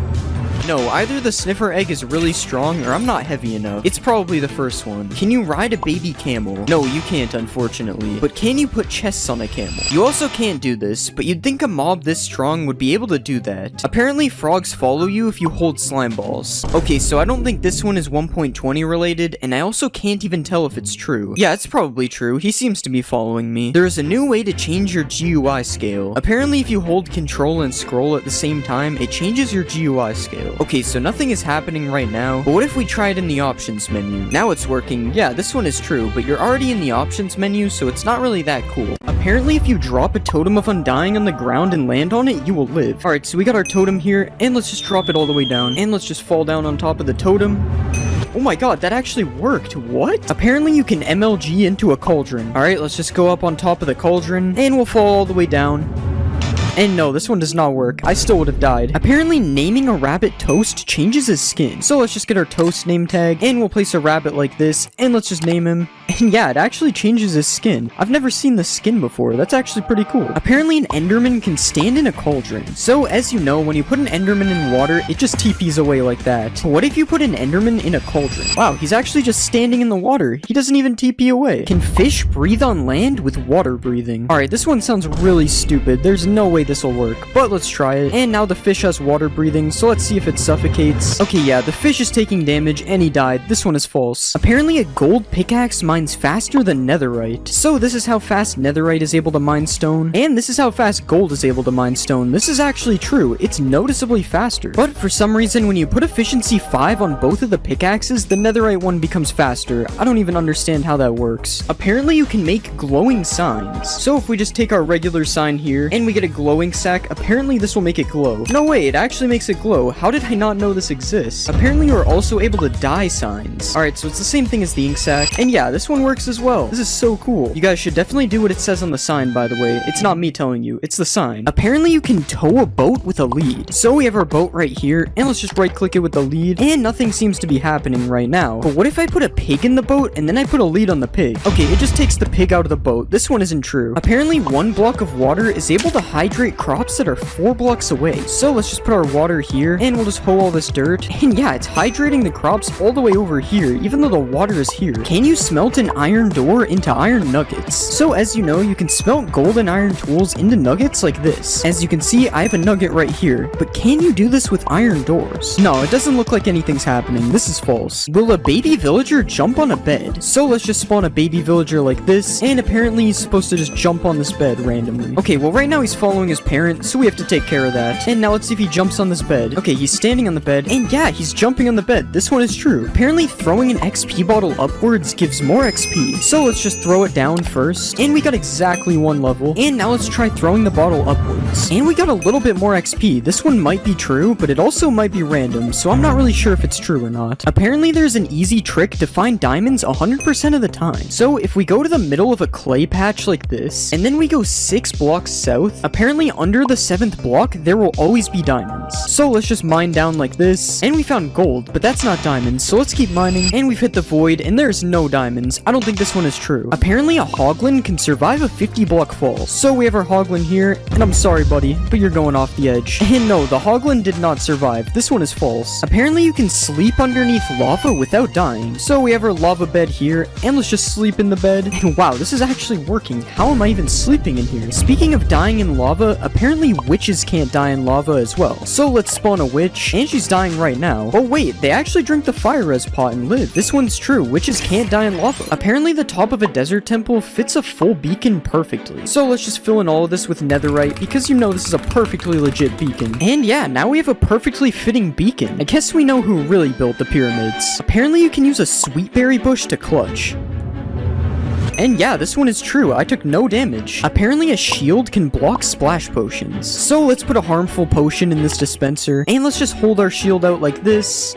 And this one is false. I still got hit by the potion, even though I was blocking it. Apparently foxes can make a 4-block jump. So let's just put a chicken up here, and we'll spawn a bunch of foxes down here. And yeah, they jumped up and got that chicken immediately. This one is true. Apparently you can walk over magma blocks and campfires without taking damage if you have Frostwalker boots. So let's just make the Frostwalker boots. And yeah, the magma's true. I'm not taking any damage. But what about the campfires? Yeah, this one is also true. That's so cool. I never knew this existed. But now this makes me wonder if you can walk in lava with Frostwalker boots and not take any damage. Okay, this one is not true. You still die to lava if you have Frostwalker boots on. Apparently you can mine a beacon with your fist. So let's just mine this thing. And yeah, it still drops the beacon. Even though it takes a while to mine it, this one is true. Apparently if you kill a zombie pigman in one hit, the other ones won't attack you. So let's just one hit this pigman. And yeah, they're not attacking me. This one is true. Can you put a pumpkin on a villager's head with a dispenser? So let's just trap our villager, and we'll put a dispenser here. Now let's add the pumpkin to the dispenser, and let's see if it puts this on his head. Yeah, this one's actually true. The villager's wearing a pumpkin now. Apparently you can trap a warden by quickly placing wool over top of him. So let's just start spawning our warden like this, and if we place wool like this, apparently this traps the warden. And yeah, this one is true. The warden is just kind of trapped in wool now. That's so funny. Apparently you can put out a campfire by right-clicking it with a shovel. And yeah, this is true. It puts out all the campfires instantly. Apparently, if you right-click a villager during a raid, it will sweat. So let's just right-click this guy, and I swear I just saw water particles coming from him. Yeah, there's water particles coming from him. This one is true. The villagers really do sweat during the raid. Apparently, a dolphin will pick up diamonds. So let's just throw some diamonds to this dolphin, and he's going back for them, I think. And yeah, the dolphin is picking up diamonds. That's so cool. He even throws them back to me. It's just like an allay, but underwater. Will a zombie chase an invisible villager? So we have our zombie right here, and let's just make this villager invisible, and we made the zombie invisible too. Okay, we have to redo that. Alright, let's just try this again. And yeah, he's chasing the invisible villager. This guy has some really good eyesight, I guess. Will a grindstone remove a curse from an item? So let's just put these pants in the grindstone, and no, it literally does nothing. It just keeps the curse of binding on it. Apparently, if you trick a skeleton into lighting TNT, it will make creepers drop a ton of music discs. So let's just get the skeleton to shoot the TNT like this, and he shot the TNT, so let's see what happens. And yeah, they dropped a ton of music discs. That's so cool. I had no idea you could get music discs like this. Apparently you can milk goats. Okay, I don't know how I've never heard of this one, but it actually makes sense. So let's see if it gives me milk. And yeah, the goat actually gives me milk. How did I not know this is true? Can you put 2 parrots on your shoulder? So let's just tame our parrots like this. And we got 1 parrot on our shoulder. Let's go for 2. Okay, I don't really know if this one's true. He doesn't seem to be getting on. Oh wait, it actually worked. He got on my shoulder right when I thought it was false. Okay, I guess this one is true. You can dual wield parrots, but can you get 3 parrots? I don't think so. He's just running away from me. Will a totem of undying save me from /kill? Alright, so let's just /kill. And no, the totem of undying did not save me, unfortunately. Apparently throwing an instant health potion upwards will give you more health than throwing it down. So let's just throw a potion down like this, and as you can see, it gave me 2 hearts. So now let's throw one up in the air like this, and it still gave me 2 hearts. This one is false. Apparently a witch can't die to instant damage potions. So let's just rain instant damage potions down. And yeah, the witch is just drinking instant health and it's countering it. This one's true. Can you make suspicious stew with a wither rose? So let's just put all these things in the crafting table. And yeah, you can make suspicious stew with a wither rose. This one is true. Will lightning turn a mushroom cow into a brown cow? So let's just spawn a lightning bolt. And yeah, it turns it into a brown cow, but not the brown cow you would expect. It's actually a brown mushroom cow. Will a baby piglin ride a baby hoglin? So let's get our baby hoglin right here, and we'll spawn a ton of baby piglins. And now let's see if one of these guys rides the hoglin. Okay, nothing is happening so far. Oh, and one of them actually is riding on the hoglin. This is true. And wait, multiple of them are stacking on top. You can make an entire piglin stack with this. This is so cool. Does soul fire do double the damage of regular fire? So let's just stand on the fire, and as you can see, it did half a heart to me. But now let's try standing on soul fire. Yeah, the soul fire does 1 heart, and the regular fire only does half a heart. This one is actually true. I had no idea. Apparently a flame bow can ignite a campfire. And yeah, that ignited the campfire. This one is true. Can you walk on powdered snow with frostwalker boots? Okay, so this one would make a lot more sense than magma, so let's see if it's true. And no, it doesn't look like it's true. I've sunken in the snow. Apparently new emerald armor was added in 1.20. So obviously there was no new emerald armor added in 1.20, but you can put this armor trim on a full set of diamond armor, and as you can see, it kinda looks like emerald armor, even though you can still see the diamond a little bit. So I'll say this one is partly true, I guess. Apparently if you breed 2 different colors of sheep, it'll combine their colors. So let's just breed these sheep, and it should make a purple sheep. And yeah, this is true. Now we have a baby purple sheep. This is kinda cool. Apparently you can farm crops in the nether. Okay, I'm not really sure why this would work, but let's just give it a try. Okay, and it kinda looks like these are hydrated somehow. Okay, I somehow placed 1 seed, but I'm not able to place seeds in these ones. That's so weird. So I guess this is partially true, I guess. I'm not really sure if this will actually grow. Apparently hostile mobs can't cross over rails. So let's just place some rails on the ground like this, and we'll spawn a bunch of zombies. And yeah, it looks like they can't get me past these rails. This one is somehow true. Apparently items can sink through mud into hoppers. So let's just throw some diamonds through here. And yeah, it looks like they sunk through the mud. Apparently if you ride in a minecart and then sleep in a bed, it'll make you sleep on the floor. Okay, it doesn't look like it worked. I'm pretty sure I'm still in the bed. This one is false. Apparently there will always be a lush cave underneath an azalea tree. So let's just try to find an azalea tree like this. Okay, and we finally found an azalea tree, so now we just have to mine underneath it. So let's just start mining down. And yeah, we've landed in a lush cave. This one is true. Apparently the warden can't kill you on carpet. So let's just stand on a carpet like this, and it's already looking kind of bad. I have the darkness effect. Okay, the warden is literally standing right beside me. There's no way he doesn't kill me, right? Okay, yeah, he's getting angry. Okay, yeah, that one's false. I don't know who thought of that. There's no way that was gonna work. Apparently you can make infinite water with only 1 water bucket. So if we place a block like this, and then mine out 4 like usual, and then we place our water right here, apparently if we put kelp on these blocks, it'll make an infinite water source. So let's just put kelp all over here, and it did change the water. So let's just break this, and yeah, now we have infinite water from only 1 water bucket. That's so cool. Will a totem of undying work in the void? So let's just fall into the void.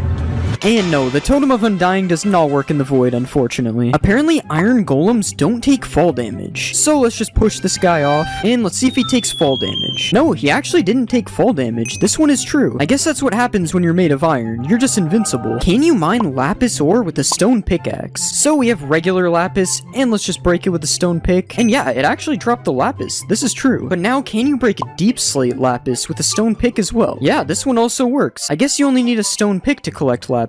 Is a diamond and a turtle egg the same texture? So we have our diamond right here, and we also have our turtle egg. And yeah, I can actually kind of see the similarities. Like, they have the exact same shape, and the shading is kind of the same as well. I don't know, let me know if you think these are the same texture or not in the comments. I'm pretty sure that they are. Apparently, if you dig straight down at your world spawn, there will always be diamonds. So let's just start digging straight down from where we spawn, and there was no sign of diamonds anywhere. This one is unfortunately false. Can you survive a fall by landing on a watermelon? So the logic behind this one is because it has water in the name. And no, it's not true. It was pretty obvious it isn't true, to be fair. Apparently you can run over a 1-block gap. So let's just get a running start from back here.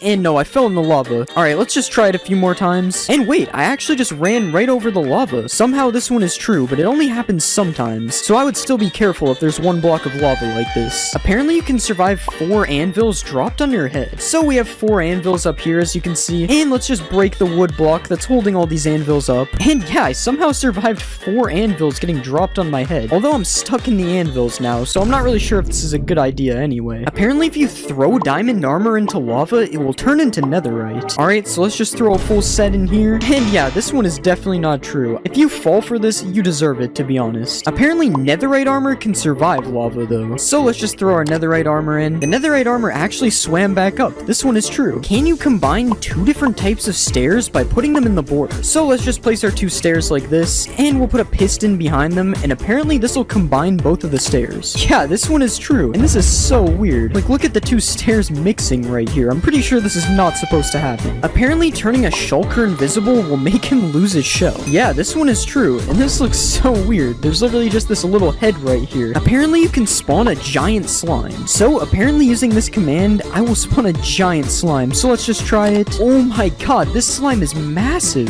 Yeah, this one is definitely true. I would not want to run into this slime in my world. This guy is huge. And along with a giant slime, apparently you can spawn a giant magma cube as well. And yeah, it literally works the same as the slime, and I actually have no idea where he just went. He just flew away. Like, look, when he jumps, he just completely disappears. This one is definitely true. Do zombie pigmen crush turtle eggs? So we have our zombie pigmen here, and yeah, they're literally just crushing the turtle eggs. That's kind of mean. I don't know why they would do that. Will a skeleton turn to a stray if you trap it in powdered snow? Okay, he's shaking, and yeah, he turned into a stray. This one is true. Are you able to turn the wither invisible? Alright, let's splash him with invis, and no, we can still see the wither. And honestly, that's kind of good. The wither would be absolutely terrifying if you could make him invisible. If you smelt a wet sponge and you put a bucket underneath, apparently it'll fill the bucket with water. Yeah, this one is actually true. I guess if you need water and you only have a wet sponge, this is a good way to do it. Can you put a shulker box into a shulker box? Nope, you cannot. I'm clicking, as you can see, and nothing is happening. This one is false. Apparently you can mine a dragon egg if you put it underwater. Okay, so as you know, you can't normally mine a dragon egg, so let's see if this works. Okay, no, the dragon egg just teleports away. This one isn't true. If you throw a trident with loyalty on it, and then you fill your inventory, apparently it'll chase you. So let's just throw our trident really far away like this, and now let's fill our entire inventory up quickly, and apparently the trident will just chase us, and yeah, the trident is just flying around me. This is so weird. Look at what it does when I stand still. This is so funny. Apparently you can't blow up a nether star, so let's just light this TNT, and yeah, this one is true. The nether star just flew away, but it didn't explode. Will lightning turn a red mushroom into a brown mushroom, similar to how it does that with the cows? Alright, let's just summon a lightning bolt, and no, this one isn't true. The mushroom is still red. Will looting work if the sword is in your offhand? So let's just put this sword right here, and we'll hold out another sword, and let's kill the mushroom cows with our diamond sword instead. Alright, that one just dropped 2 beef and 1 leather. What about this guy? Alright, 1 beef and 1 leather. I don't think it's true. Looting would give way more. Apparently, if you type excited ZE into the crafting table, it changes your language. And yeah, wait, everything is completely different. I'm pretty sure it changed my game to pirate language. What is this? Can a blaze light a campfire? So let's just get this blaze to shoot at us. Okay, yeah, he hit the campfire and it actually lit it up. This one is true. Apparently, you can infinitely tower with powdered snow buckets. So if we place one like this, and then we stand on the top, and then we place another, we can grab the first bucket from the bottom, and then build up like this, and then we can just keep doing this. And as you can see, this is true. You're able to infinitely tower with powdered snow. This is kind of cool. Apparently, there's a game rule that will completely disable the warden from spawning. And yeah, this is true. There's a game rule called do warden spawning, and if you set it to false, the warden will no longer be able to spawn in your world. Can a bee survive a hit from the warden? Alright, I honestly have no idea how this one would be true. I mean, how is a bee gonna survive an entire warden? Okay, it looks like the warden's found him. Oh, and he's getting angry. And no, the bee did not survive a hit from the warden. This one is false. Will a camel protect you from taking damage from a ravager? So let's saddle up our camel, and we'll just go in survival like this. And no, this one is not true. I'm still being hit by the ravager. If you jump on a cactus, you can jump 2 blocks high. Alright, so we've placed our cactus in our 2-block jump, and I'm assuming I just have to do this, and hopefully I'll be able to jump 2 blocks. Alright, I don't really know about this one, but I'm pretty sure that this works with fire, so let's just keep trying it. Come on, surely it'll let me jump 2 blocks. I don't know, maybe I'm just bad, but I'm gonna have to say this one is false. It's not working for me. Apparently, Skulk can't spread in water. So we have our Skulk catalysts right here, and let's kill this skeleton, and as you can see, the Skulk spreads, but apparently if there's water here, it won't spread, so we have to try this. Alright, let's just place water all over the Skulk, and we'll put down another skeleton, and this one's not true. I'm pretty sure I saw it spread. Yeah, this one isn't true. It's spreading underwater. Apparently, if you give an allay an item, it can't explode. So we have our allay right here, and we'll give him a diamond, and now let's place a ton of TNT all over the place, and we'll just put some diamonds here so we can go get them, and we'll light the TNT.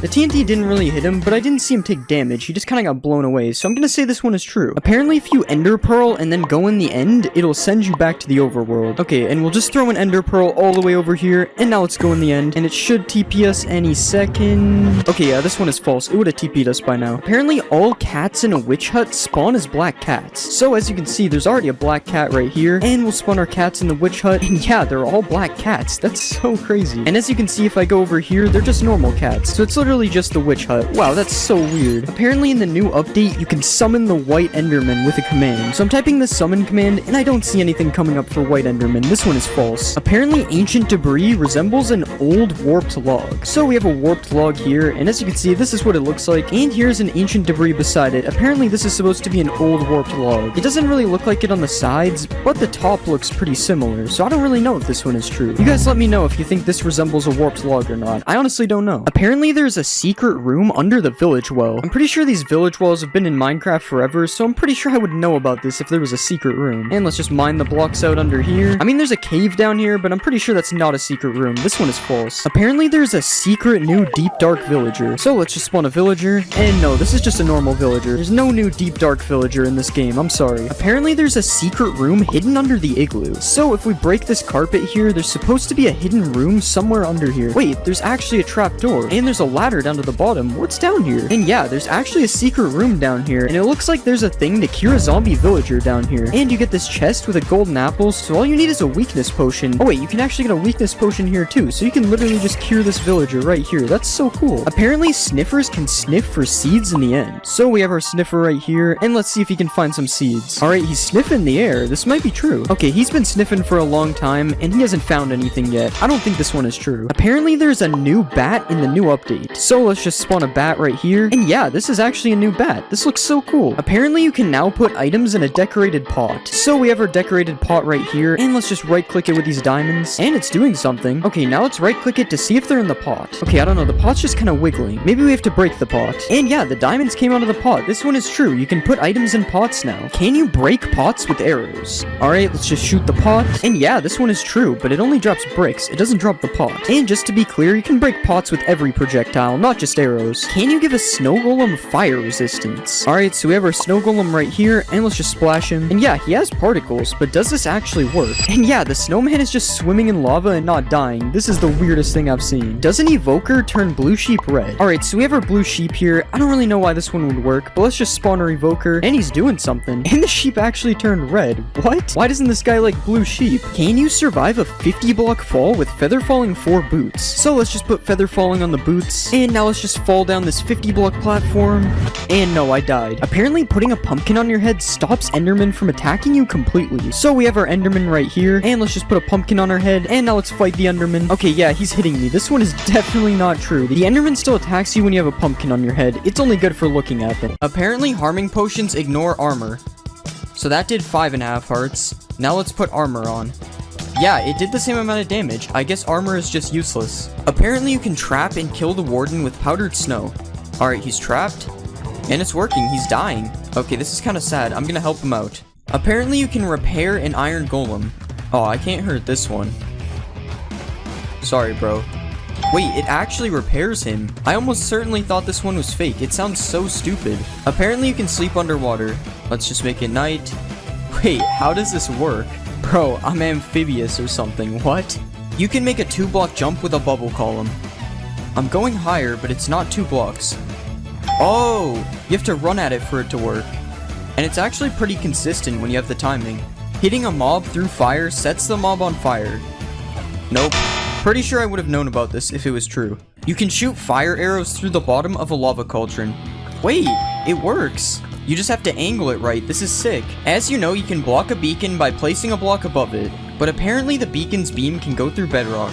Here it is with stone. As you can see, it blocks it. Now we'll try bedrock. What? I guess stone is stronger than bedrock now. That's so weird. Reinforced deep slate drops with silk touch. This is gonna take a while. I better not be getting trolled. We're almost there, and it did nothing. Nice. Apparently you can put thorns on an armor stand. So I have a full set of thorns, 3 armor. Let's put it on the stand. No, I'm not taking any damage. I kinda wish this one was true though, it would be cool. Prismarine blocks change colors. Alright, time to stare at a block. It actually looks like it's changing. I think this is true. Yeah, there's actually a huge difference between the two. Striders can protect you from baby zombies. Let's get on this guy, and we'll go survival. Yeah, they can't hit me. I'm invincible. No baby zombie can ever kill me again. Apparently you can light 2 portals inside of each other. Alright, we have a weird portal. Oh, that would have been so cool. Mojang, please add this in 1.20. We need double portals. Mobs can't kill you in sugarcane. Let's put some zombies and a skeleton. Now I will set my game mode. I don't think it worked. This would be cool if it was true though. You get more experience from fortune. So I have a default pickaxe and a fortune 3 pickaxe. No fortune gave me almost 10 levels. And I got less levels with fortune. This one isn't true. Spiders can climb the world border. Not too sure about this one. Oh wait, he's doing the thing. Spider climbing the world border. Where will he go? Actually, when will he stop? This is getting dangerous. Apparently spiders also infinitely climb the world border. Apparently you can ignite TNT with a fishing rod. Now we just fish through the lava. Yeah, it works. I guess there is a reason to fish in lava now. Apparently you can also pull TNT towards you with the fishing rod. Yeah, it works. I have no idea why this would be useful, but it's cool. You can put a boat in a minecart. Wait, what? Why does that work? I'm pressing W and going backwards. This is so weird. Wait, what if I put a boat in a minecart in a minecart? Oh, it doesn't work. Apparently you can dodge sonic boom. Nope. Still no. Oh, you can. It's just hard because you have to do it really fast. Undead mobs don't burn underneath cobwebs. So I trapped a zombie and a skeleton in a hole. Let's set it to day. Wait, they're actually not burning. And as you can see, these guys are burning. This one is somehow true. This doesn't even make sense. Apparently ghasts can't see you behind cobwebs. I'm trapping myself in cobwebs. I don't think it worked, guys. Oh, not the underwater bed. Apparently rain kills snow golems. Slash weather rain. Wow, I've never seen something die so fast. Yeah, this one's true. You can kill the ender dragon with snowballs. I can't tell if I'm missing or if it doesn't work. Yeah, I don't think it's working. It's weird though because they aren't even hitting the dragon. Coal blocks last longer than 9 coal in a furnace. Time for some waiting. 9 coal finished first. I guess it's actually worth it to craft coal blocks. Holding control while using pick block gives you a chest with the same items. Now we have a ton of useful loot in this chest. And we just hold control. Yeah, it actually works. Awkward splash potions stop fire damage. Don't try this at home, guys. Nope, I'm still on fire. You can't spawn a wither in a snow biome. This one is true. I have no idea why, but it does work. Apparently you can MLG into a cauldron. Okay, I gotta line myself up perfectly. Nope, that's unfortunate. Apparently if you hold crouch, you can MLG on leaves in 1.19. Alright, I'm holding crouch. Nope, it still waterlogs it. Can you burn waterlogged leaves? It won't let me set them on fire. Yeah, it doesn't look like they can burn. Apparently polar bears attack foxes. I think it's true, but he's gonna have to catch him. I don't think the polar bear is fast enough. Alright, I'm gonna cut the video before the fox gets hurt. Oh. Apparently you can give a boat a name tag. Let's name it something cool and original. Oh yeah, I have to crouch. It's not working. Maybe we have to name the boat. Guys, please just do it. No, it still won't work. It's just a boat. Apparently deep slate ores give more XP. Okay, we got 8.5 levels from regular. And we got 9 levels from deep slate. Since the amount of XP you get is random, I don't think this is a big enough difference for it to be true. You can fish in a cauldron. Whoops. Yeah, there's no way I'm fishing anything out of here. You can't fish in a cauldron, but can you put fish in a cauldron? Nope, it just goes on top. Although sometimes the fish will go in the cauldron for a second. Killing a wither skeleton with a charged creeper always drops a skull. Oh, we gotta be quick here. There's 1. There's 2. There's 3. Either my luck is insane or this one is true. You can smelt nether gold into a gold ingot. Wait, it's smelting. Yeah, it works. I guess this should have been obvious, but you do only get a few nuggets from breaking it, so I wasn't sure. Apparently you can clutch with a skulk vein. Ow. No, you can't. Hostile mobs do not spawn in mushroom biomes. It's nighttime and I don't see anything spawning. Alright, there would definitely be mobs by now. This one is true. Apparently you can't milk a mushroom cow. Nope, you still can. And you can also milk them for soup. You can make a car in Minecraft. So if I put a pig in a minecart, it's supposed to be like a car. Well, I can only move backwards and I move very slowly, but I guess it's a car? Just like you can break an end portal frame, you can break bedrock with a giant mushroom. Nope, the bedrock is still there. I wonder why it works with end portal frames and not bedrock. Apparently bees can pollinate netherwort. No, it doesn't look like it. If you give a wither skeleton a bow, it will shoot fire arrows. So if I type this crazy command, I get a wither skeleton with a bow. And yeah, it's shooting fire arrows. That's terrifying. You can use gold nuggets as fuel in a furnace. No, you can't. I think you can in bedrock though. Apparently, if you give a fox Frostwalker boots, it will turn water to ice. We just need him to touch water. Nope, it doesn't work. I'm gonna need these back. Apparently, you can't lose hunger on a boat. Okay, I'm giving myself hunger 200. It doesn't appear to be working. But if I don't have the hunger effect, it seems to be true. Apparently, there's an infinite flower glitch. Yo, we're printing money. Wolves hunt down skeletons. So if I put this skeleton in a box... Oh, get out of here. So if I put a skeleton out of sight, apparently a wolf will hunt for it. I don't think it's working. Maybe it has to be my dog? Nah, he's just vibing. If you put a Jeb_name tag on a dog, apparently its collar becomes rainbow. So this should happen just with the collar instead.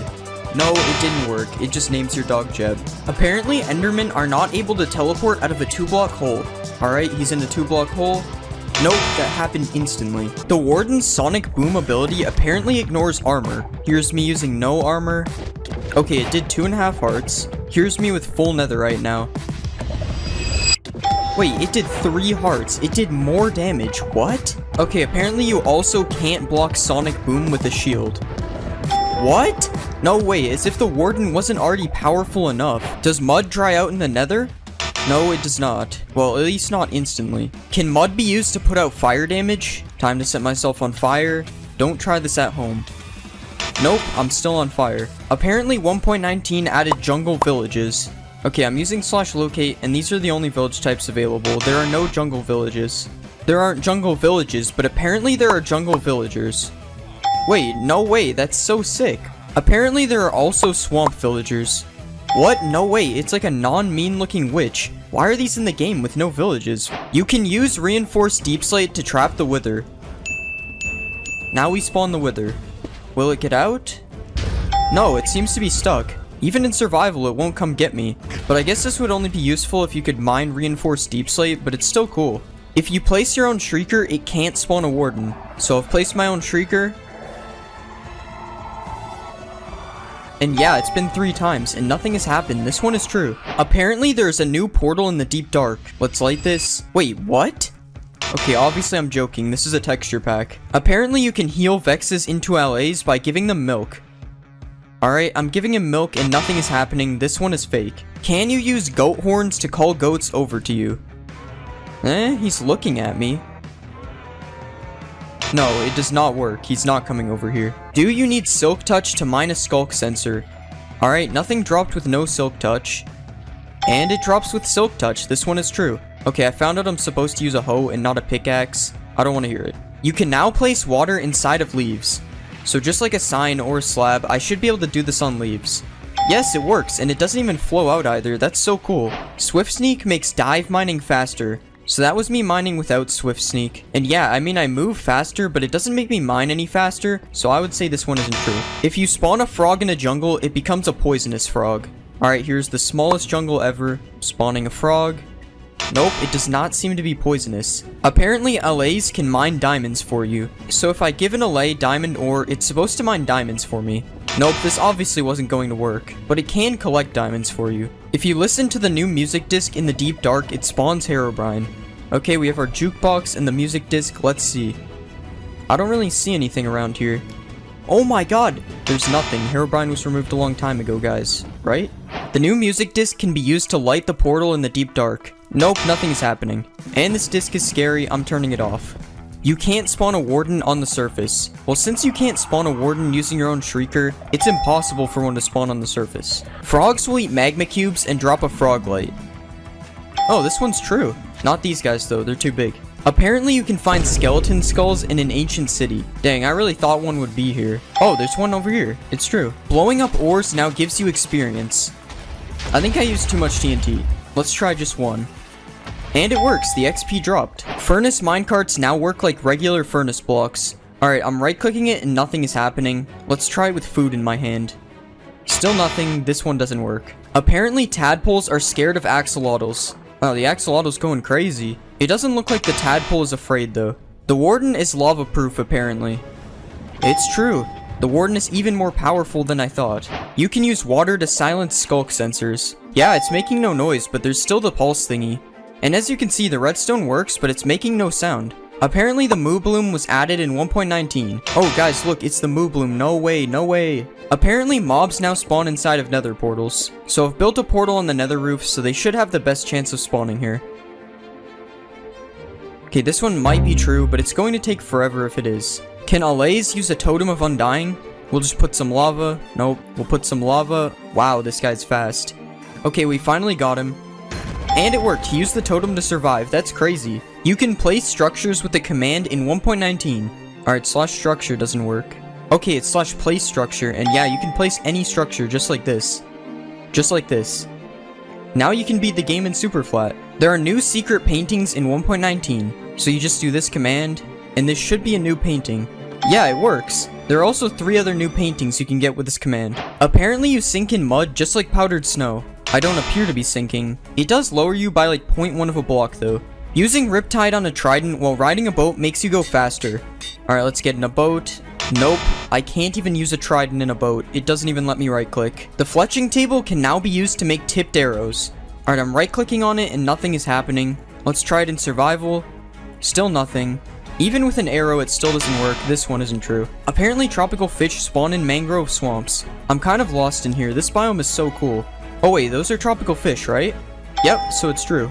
Minecraft now apparently has directional audio. So you go to music and sounds, and yeah, there's directional audio. And as you can see, it works. Well, as you can hear, it works. Also, I'm not sure if you can hear it properly on the video, but I am confirming it works. Can you distract the warden with XP bottles? He does seem to be distracted by them, but it doesn't seem to work in survival. You can name locations with a banner. So you just name the banner, and then you right click with a map. That didn't work. Oh, so it has to be an existing map. Yeah, that's really cool, actually. Apparently, you can put a chest in a boat now. So if I right-click this boat, nothing happens, but you can craft it. Now I have a chest on my boat. That's sick. You can find diamond armor in the ancient city. Nope. Nothing. There's iron armor. Still nothing. There it is, diamond leggings. Curse of binding, but it's still diamond. Oh, hello, warden. Apparently you can spawn fireflies with the command. I'm using /summon and there are no fireflies. There's a game rule to disable the warden. There actually is a command for it. And as you can see, no warden spawns. This is really cool. Well, if you're a baby. I mean, I would probably use it though. Apparently baby pandas can sneeze out a slime ball. We've got 1 million pandas here. I'm hearing them sneeze, but no slime balls. Okay, so apparently I have to spawn lazy pandas? Yeah, I've been waiting for a while and there are still no slime balls, so I don't know. You can use a book to spawn infinite dimensions. So all I have to do is throw the book in here. Nope, we're still in the nether. Okay, so this was actually from an April Fool's snapshot. I'm stupid. There's a secret redstone room under the ancient city. There is one. Okay, I already knew this, but maybe some people didn't, so here you go. Perfect place to get random redstone stuff. Apparently vines and glow lichen can be placed on soul sand. And it looks like you can. I have no idea why you couldn't do this before 1.19. Apparently walking on wool makes the skulk sensor not hear you. Yes, so this is one of the main features of the skulk sensor, and as you can see, it is true. Apparently there are alligators in 1.19. Of course there are alligators in 1.19, that's one of the main features. Apparently mangrove trees don't have saplings. Mangrove trees do not have saplings. You have to use these weird propagale things to grow them instead. Apparently the bundle has been added to 1.19, so there is no bundle in the creative menu, but I can give it to myself, but since there is still no way to obtain it, I would say this is false. Apparently minecarts with an attached block now stay together when you break them. Oh, it's actually true. I'm pretty sure this never used to exist. That's cool. Apparently you can use cheats in survival without enabling them. So as you saw, I made a world with cheats off. Yeah, it does nothing. I don't know why this would work. Apparently there's an advancement for killing a mob near a skulk catalyst. Let's just kill this guy quickly. Yeah, it spreads is the advancement. Apparently there's also an advancement for having every frog light in your inventory. Yep, there's also an advancement for that. Apparently the end portal frame texture is now different. Alright, you guys tell me if you can see the difference. This is a TV that sort of looks like plankton for some reason, and to build this, you need to place an item frame with a glass pane over a stone block, and then you have to throw 2 tridents at the top like this. You can also build a laptop using a similar setup, except using a pressure plate and trapdoor instead. Another household item you can build with a pressure plate and trapdoor is a chair, which is basically just a laptop on top of scaffolding. There's also another chair which you can build using any type of wood, but it's a little big. And there's this chair you can make as well, which actually looks pretty cool. Just make sure you don't fall through the cushion while you're sitting on it. Something that is in almost everyone's house is a chandelier. What? You don't have one? Okay, maybe it's not this fancy, but I'm sure everyone has a small chandelier that can be built like this with signs all around the outside of it. It's more like a lamp, I'm pretty sure, but calling it a chandelier makes it seem fancy. If you want to build a kitchen, you'll probably need a fridge, and luckily you can build one using quartz, some item frames with this slab in it, and some banners. And if you even want to take this a step further, you can place a dispenser behind the banner and then put some food in it so it's more realistic. Speaking of food, you can use a waterlogged slab to make pasta like this. And you can also use a dispenser to place some armor stands inside of a slab and make a tiny grill cooking meat like this. If you eat too much food, you're gonna want to use the bathroom, and luckily you can make a toilet by placing a diamond helmet as water under a stair like this. And after using the bathroom, you might want to light some scented candles, which you can make really long by placing an end rod underneath. Finally, you can make a garbage bin that actually works by placing a bunch of paintings around a cactus. And if for some reason you want a large clock in your house, you can build one by placing some slabs on the side, a slab and sign like this, a block with an item frame on top, and then a bell in the middle.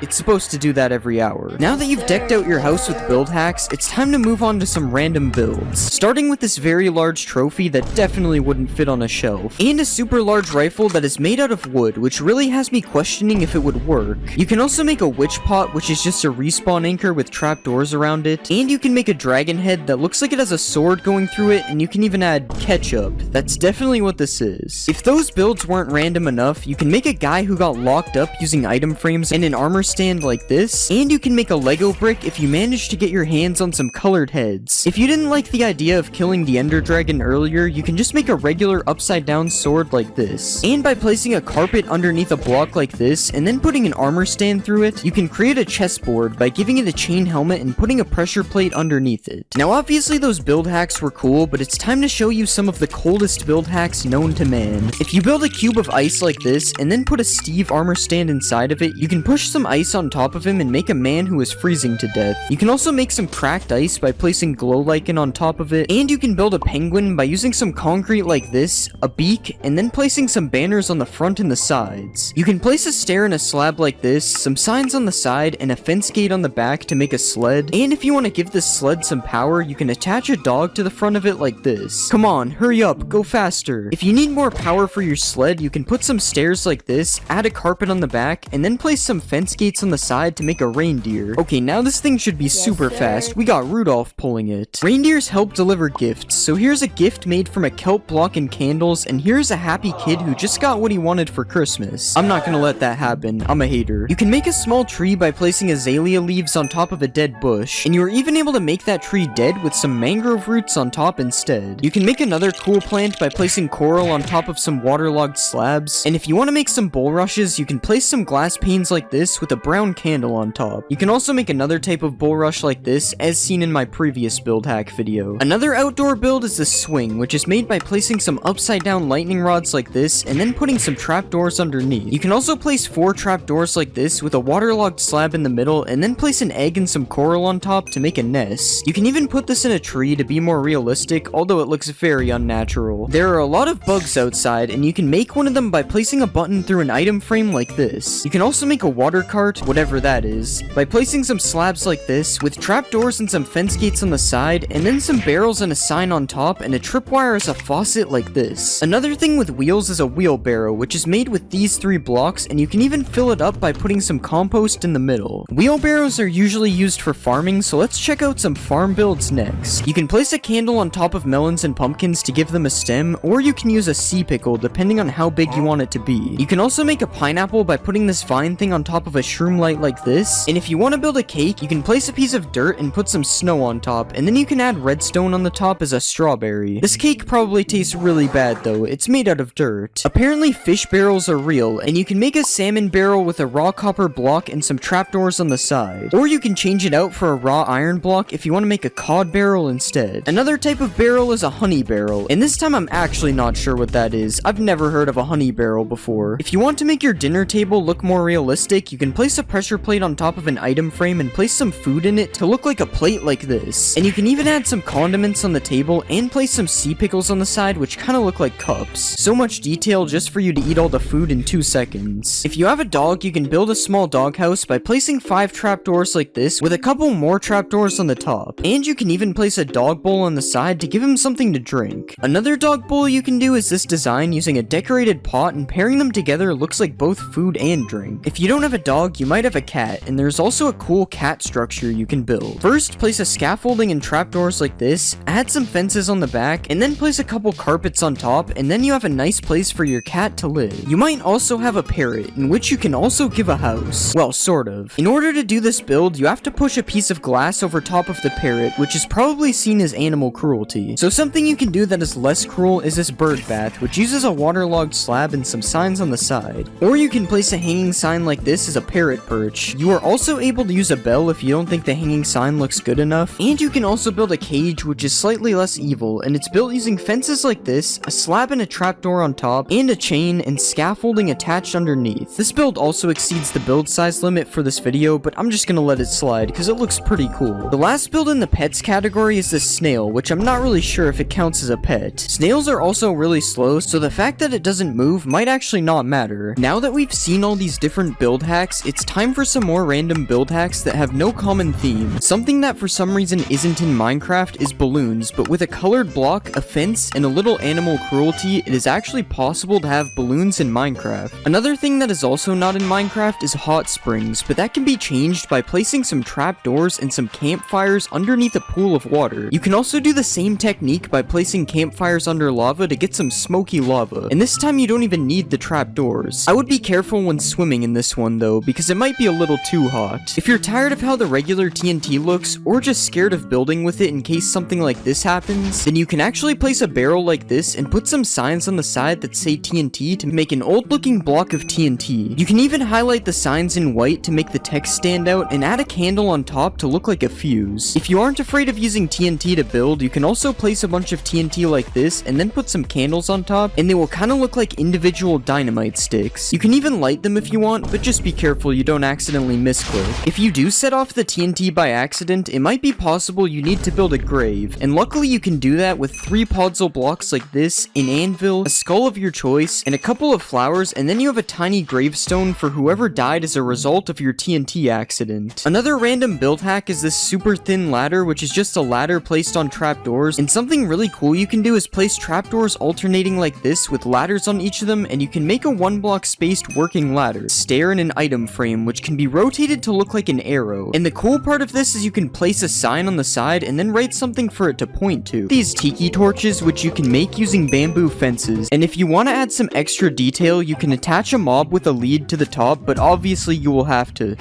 You can also make one of those bulrush things that are found in swamps, and if you want to make corn, you can place a bamboo fence on top of 2 bamboo sticks instead. You can also place some bamboo fences alongside some real bamboo to make it look like dead bamboo, and you can even take it a step further with some oak fences which look extra dead. If you want to sell some bamboo on the black market, you can place some signs around the bamboo blocks and it will look like it's packaged up, or you can also stack a bunch of bamboo rafts to make a pile of bamboo. Another cool thing you can do with bamboo is place an item frame underneath a bamboo button to make a block of cheese. But this is probably some pretty moldy cheese. There are a lot of things you can make with a decorated pot, such as this pillar design, this tiny lamp, or this palm tree, which you can even mix with some of the different designs to look like carvings in the wood. But something really cool you can do with these pots is if you place one of these in the ground and then you put a carpet on top of it, it kind of looks like a pet bowl for your dog or your cat or your person. You can also place a pot underneath a moss carpet, and depending on what's around you, it can either look like an anthill or a landmine. If you place these pots with a bunch of gold, they kind of look like money bags, and if you place them with some TNT and then light a candle on top of it, it kind of looks like a bomb that's about to explode. Speaking of bombs, you can also hang one of these pots from a chain and then put a campfire under it like this, and it kind of looks like a cooking pot. You can also build a faucet type thing coming out of the ground and then place a glass pane and a pot underneath it to make it look like it's being filled up with water. Another cool thing you can do is place some pots in a palm tree and they will look like coconuts. And you can place a pot as a base for a street light like this, or you can even place it at the bottom of some bushes, which looks slightly better than a cauldron. You can also place a couple of these pots on top of a house, and if you combine this with some cobwebs, it actually looks like a chimney. But one of the most interesting uses for these pots is to make a punching bag that you are actually able to use in game. Okay, you can't really use it, but you also can't tell me I'm not punching it. Now obviously those hacks are cool, but it's time to show you some of the most illegal build hacks known to man.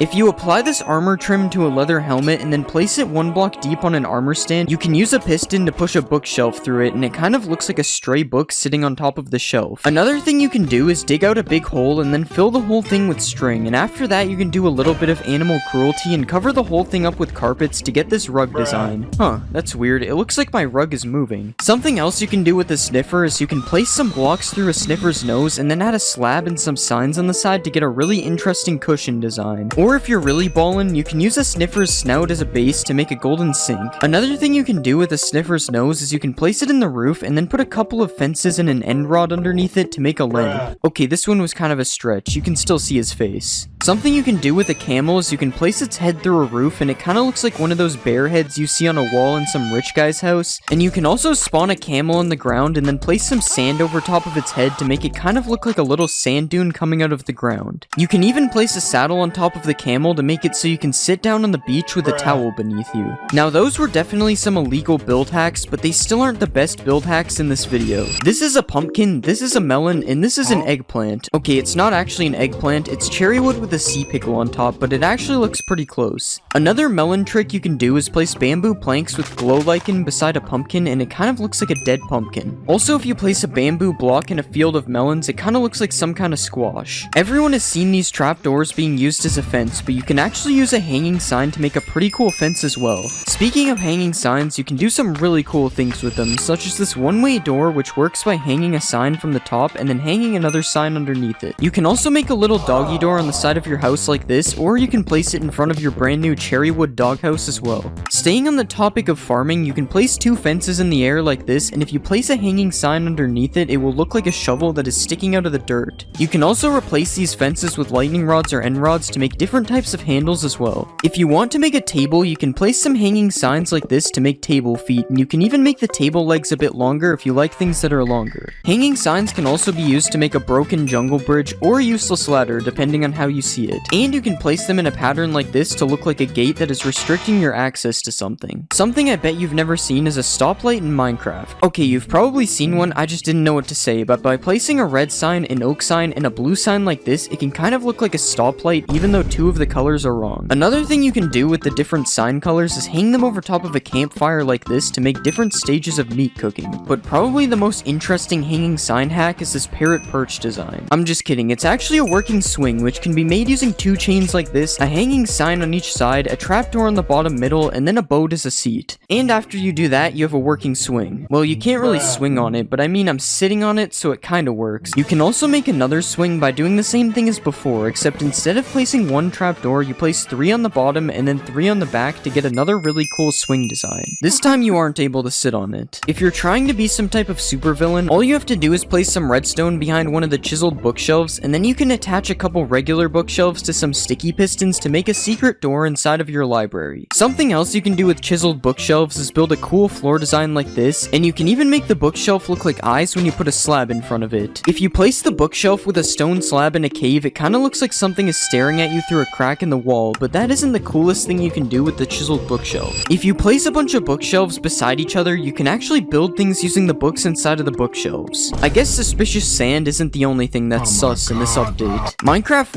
1.20 adds a piglin head, and what can you do with it? Well, to start, you can place it on top of an armor stand, but that's boring. Instead, if you want a piglin in the overworld, you can place a piglin head on top of a sign, and it will kind of look like a tiny piglin. And if you really want to be him, you can make a hanging sign float, attach 2 signs on the side, and then add a banner on the back and a piglin head on top to create the boss piglin. His outfit kind of looks like Lord Farquaad. If you want to build some tiny birds, you probably wouldn't think of using a piglin head, but because of the floppy ears, it actually kind of looks like birds in the sky. Of course, you have to make sure not to look at the other side though. If you place a piglin head on the ground and then put a bunch of redstone around it, it looks like a piglin was just decapitated. And if you take it a step further, you can build up with some fences and place some chains and hang a red sign under it to make it look like a guillotine just chopped off its head.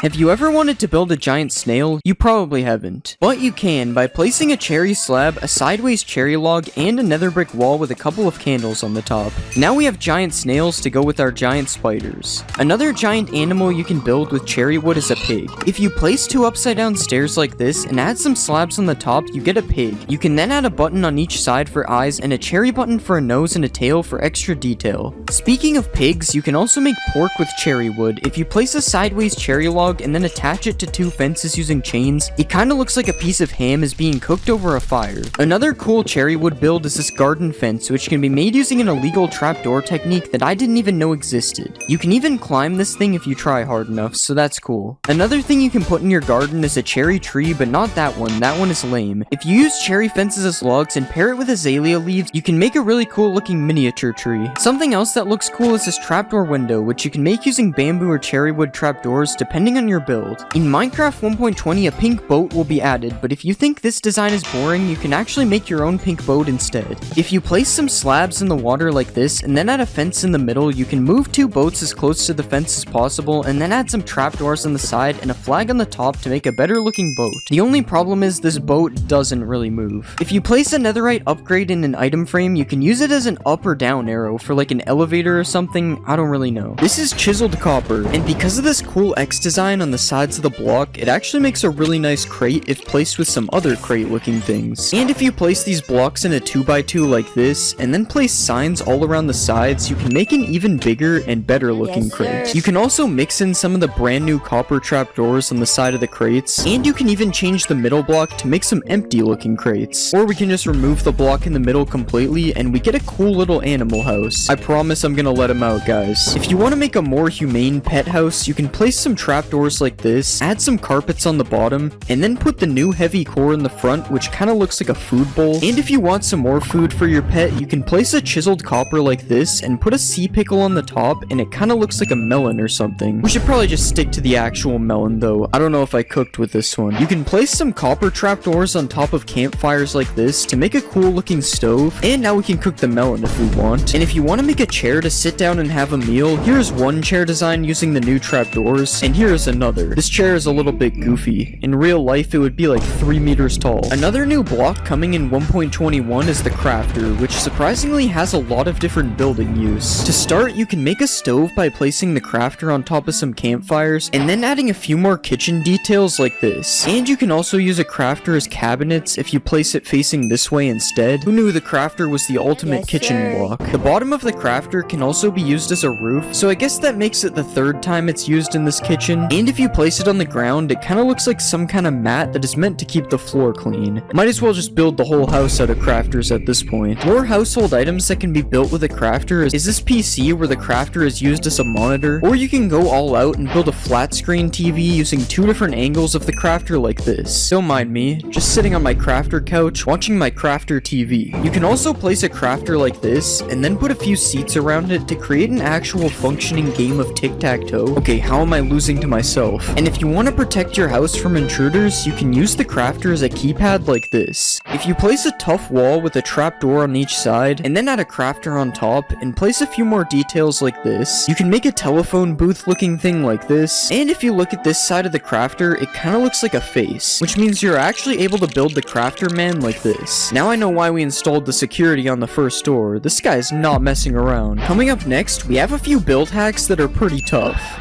Tough bricks look kinda like stone bricks, so you can mix them together to make a nice looking pattern. Just like how chiseled tough and polished tough go together nicely if you place them on the floor. You can also use the top of chiseled tough bricks to make a really satisfying floor design like this. This is so cool, it almost looks like it's 3D. And if you take the side of regular chiseled tough and place it in a cave, it kinda looks like old transcriptions on the wall. This doesn't really work the same with chiseled tough bricks though, it kinda looks out of place. These brand new chiseled tough blocks can be used to make really nice looking pillars because of their unique designs, and if you want to make a fence out of tough walls, it actually looks really nice mixing them all together. You can even put one more block up on some parts like this, and then place a heavy core on top, and it kinda looks like a light that isn't on. If you pair the new tough walls with a few iron blocks like this, it looks like some kind of power station thing that would probably look good on top of a building or something. And I also found this robot guy you can make, which uses all the new blocks in the build, including the heavy cores for the eyes. I don't know why, but it kinda looks more like a frog than a robot. Speaking of heavy cores, the heavy core is actually a really useful block for builds. Well, it probably is for someone who actually knows how to build. But still, you can place it on top of a table like this, and it kinda looks like a mug or a thermos. And as we saw earlier, if you place it in an item frame, it kinda looks like eyes, which is especially scary if you just place it around a dark cave like this. I'd say I sure hope no one's watching me, but this is a video, so I hope you are. A mace is made from a heavy core, and it kinda looks like a utensil when it's placed on the table from earlier. And if you want to use the heavy cores as eyes without an item frame, I accidentally built this crab out of tough. You can also build this crab out of copper if you prefer your crabs to be cooked before you put eyes on them. Remember what we could have had instead of the armadillo. Now obviously our crab is pretty cursed, but there are some even more insane build hacks coming later in this video. But first we have these copper trees, which are just oak trees except the leaves are replaced with copper grates. And if you really want to 1.21ify this, you can replace the logs with a tough block of your choice to really make this look like a 100% real tree. You can also place a bunch of water beside your tree like this, and you can even make one of these water lilies with a copper trapdoor and a coral fan on top. Why is this thing called a brain coral fan? What is Minecraft hiding from us? Whatever they're hiding is probably in these pipes, which you can make out of copper trapdoors like this. And if you want to just make a bridge out of copper trapdoors, you can do that. Not really sure if this is a build hack though, it's just a bridge. Copper grates are really useful, as since they are see-through, you can use them to make windows like this. Guys, I swear I'm not in prison. And if you want to use them for something that looks less like you committed a crime, you can make some fences by mixing them with other copper blocks as well. You can also just switch the grates out for a trapdoor for a different window design, and this also works with the fences, although it looks a lot easier for trespassers to climb them now. The copper bulb is a new block that emits light, and you know what that means? Lamps. You can make this simple lamp design using either oxidized or normal copper plus some similar colored fences like this, or if you want to be fancier, you can place some copper blocks as a base like this, put a tough wall above it here, and then add some fences on top of the wall, and finally a slab, a trapdoor, and a bulb like this. Now this is a better looking lamp than the first one. But if you want to be even fancier, you can make a double lamp like this, and honestly I think this one is a little bit too overkill. I mean, why do we even need a third lantern in the middle? And with these lamps, you're probably going to want to add a road underneath them so that they have something to actually light up. And if you want to add a sewer entrance, you can move two of the stairs so that they are facing like this, and then add some copper grates underneath to look like a cool sewer entrance. Just make sure that you don't accidentally drop your phone in it. Now it's almost time for some cursed build hacks. But first we have this copper gear, which can be made using some of the new copper blocks, and if this gear is too much for you, you can shrink it down a bit like this if we remove the trapdoors. You can also place a copper block on the roof of a cave, and then place a wall and a fence underneath to make an artificial dripstone like this, and this actually comes in both colors as you can see, although the oxidized one looks more like an icicle than a dripstone. Another thing you can hang on the roof is a copper bulb like this to make another type of lamp, and if you want to build a copper staircase, you can now add some copper grates underneath the stairs, and also put some copper trapdoors on the sides for more detail. If you want to add some scary windows to your house, you can use the new trial spawners as an ominous window design like this, and this can also be used as a fence design if you have some kind of haunted mansion or something. A trial spawner can also be used as a bird cage if you right click on it with a parrot spawn egg so it traps the bird inside. Of course this is except for the fire, and the spinning, and the fact that it spawns parrots. Okay, that one was kind of bad, I'm not gonna lie. An ominous key can kind of look like a painting of a tree if you place it in an item frame on the wall of your house. And another thing that can go in an item frame is a breeze rod paired with a blaze rod, which is meant to look like the hot and cold on a water tap. Something that's less of a build hack and more of a cool trick like is this wind charge launcher, which you can make by angling 4 dispensers full of wind charges towards you. Okay, I don't know how it turned infinite, but I'm not complaining. It's kind of like a trampoline now. If you place some copper bulbs like this, and then put some tuff in the middle, you can create a portal to the secret copper dimension. And now it's time to show you some absolutely cursed build hacks that should not be used ever, mainly because they're really stupid. First off, if you throw a wind charge, and then use the new /tick freeze command, you can make a really cool smoke effect that you can use in your builds, although now the entire rest of the game is frozen, so this might not be that useful. You can also trap a bogged in some sand like this, and it will make it look like someone died while traveling the desert. When an armadillo rolls up into a ball, you can use this opportunity to use the armadillo as a soccer ball that you can even play with using a knockback sword like this. And a rolled up armadillo can also look like some boxes on the ground or on some shelves depending on where you place it. Just like earlier, if you put a bogged in some powdered snow, it will look like somebody died while traveling in the snow. The only problem with this one is that the bogged actually does die in the snow eventually. And finally, if you spawn a breeze in some water, it kinda looks like a jellyfish. Okay, yeah, that's enough cursed build hacks. That one was insanely stupid. This is a street drain that is built using the new copper grates as well as some tuff blocks, and it's a shame that you can't waterlog the copper grates, as this would actually be really cool. And if you just place a copper bulb in the sky like this and add a lever underneath, it can look like one of those floating lanterns that are for Chinese New Year, I think. I'm probably wrong about that, don't get mad at me. You can also switch the copper bulb out for one of these frog lights like this, and then you can place either oxidized trapdoors or regular copper trapdoors on the outside for another one of these lamp designs as well. And now with these trapdoors, you can also use them as a curtain thing on the side of your windows instead of using them as windows like we did earlier. And if you want to make another lamp, like we haven't made enough already, we can place some of the new tuff blocks like this and then put a copper bulb with copper trapdoors around it like this. And another weird lamp design I've seen is this copper bulb on top of a dragon egg with some buttons on it so you can actually turn it on and off. And somehow I forgot the fact that these new trapdoors can be used as railings on the side of like a factory upper level. And you can also place some copper grates to make a nice floor to go with the trapdoor railings as well. And we can finally make a power station using some of the blocks like this to complete our factory. For these next build hacks, I decided to go find them in the new structure, the trial chambers. And the first one is just using these copper grates as like an entry to a tunnel type of thing. You could also use these copper grates as like support beams on the roof, similar to how they are used in the structure here. And there are some really cool mixes of tuff blocks used in the wall design of this structure, which isn't really a build hack, but it's still pretty useful to know. I also found out that you can actually waterlog these grates, which makes the street drain from earlier look a lot better now that I know this. And you can also build the face of a breeze like this if you ever wanted to do this, although I'm not really sure why you would. This combo of blocks looks pretty cool in the middle of a fountain, and you can use these trapdoors to make little hidden tunnels inside of your builds as well. The end of this tunnel looks pretty cool, especially with the X in the middle. It kind of looks like one of those things you have to turn to open a vault door. And probably my favorite Mojang approved build that I found is this secret room in the trial chambers, which isn't a build hack, but I just thought it was cool that I found a secret room. There's also another secret room. This is so cool. And that concludes the trial chambers build hacks. I'm honestly surprised I even found any. Now that we've seen all these different build hacks, it's time to put my skills to the test, because in the next 20 minutes, I'm gonna be building a house using only 1.21 blocks. I started by making an outline out of only copper blocks, mixing some chiseled copper and trapdoors in as well. And then I started building a wall using all different types of tuff, kinda like how they do it in the trial chambers. I then built a roof using more of these copper blocks, and once I finished the outline of the house, this is what it looked like. I'm surprised this even looks good. Next, I added some windows out of the copper grates with trapdoors on the side, and I used the new tuff slabs and walls to add a little bit more detail to the front of the house. We'll just pretend I did this on the other sides as well. Now let's fill in the floor with one of the tuff patterns from earlier, and I'm also gonna add a staircase using the new copper grates underneath, and the trapdoors will act as railings as well. Next, I decked out the bottom floor with some of the crafter build hacks from earlier, and then I built a crafter TV on the top floor like this. To finally give the outside a bit of detail, I added some copper bulb lamps like this, and then I made a road like we saw earlier so I could use this storm drain build hack. Then finally I added some detail that doesn't use 1.21 blocks, but it just makes the house look a little bit nicer overall. Yeah, I guess the 1.21 blocks are actually really useful. I somehow made a house that looks really good. Also, the different copper blocks are intentional. I definitely didn't use normal copper instead of waxed by accident. This is water in the nether, this is the old walking animation, and this is me punch shearing a sheep. Minecraft has had hundreds of updates and lots of things have changed throughout that time, so today I'm going to be showing you 28 old Minecraft things that you didn't know exist. Everybody knows that leather armor is the most useless armor in the game, but did you know that leather armor isn't even leather armor? In the early versions of Minecraft, leather hadn't been added to the game yet, so players would instead have to craft this armor using wool blocks that you obtained by punching sheep and turning them bald. This armor was eventually replaced with leather armor, but the texture remained the same, meaning the armor you wear today might not be what you think. Speaking of weird armor things, did you know that Minecraft's old armor system actually worked a lot differently? To start off, armor used to absorb all types of damage, including fall damage, meaning you could jump off of a massive mountain and survive wearing full leather armor. But you also might have noticed that I have 10 armor bars wearing leather armor. How is that possible? Well, prior to beta 1.6, all armor actually provided the same amount of protection, and the amount of armor bars you had was actually reflected by the amount of durability left on your armor. This meant that the only actual difference between leather and diamond armor was how fast it breaks, which in Minecraft Alpha was pretty fast. When thinking of the most iconic Minecraft item, you probably think of diamonds, but what if I told you that diamonds weren't even diamonds when they were first added to Minecraft? When Notch first added diamonds to Minecraft, he decided it would be a good idea to refer to them as emeralds instead of diamonds. Maybe this is why villagers have been after them this whole time. In the early versions of Minecraft, creepers never used to explode. Well, kinda. In the in-dev stages of the game, creepers existed as a hostile mob, but they would just melee attack you instead of explode. Don't let this fool you though, as for some reason they still exploded upon killing them. In Minecraft there are many structures, such as villages, shipwrecks, and even woodland mansions. But there is actually a structure that came before all of these, a structure that no longer exists today. When creating a world in the in-dev versions of Minecraft, you would spawn inside of a starter house that was located in the center of the world. The starter house was made up of wooden planks and stone like this, but in older versions it was just a big mossy cobblestone house. The house was filled to the brim with a bunch of chests, and each chest contained a stack of every item in the game.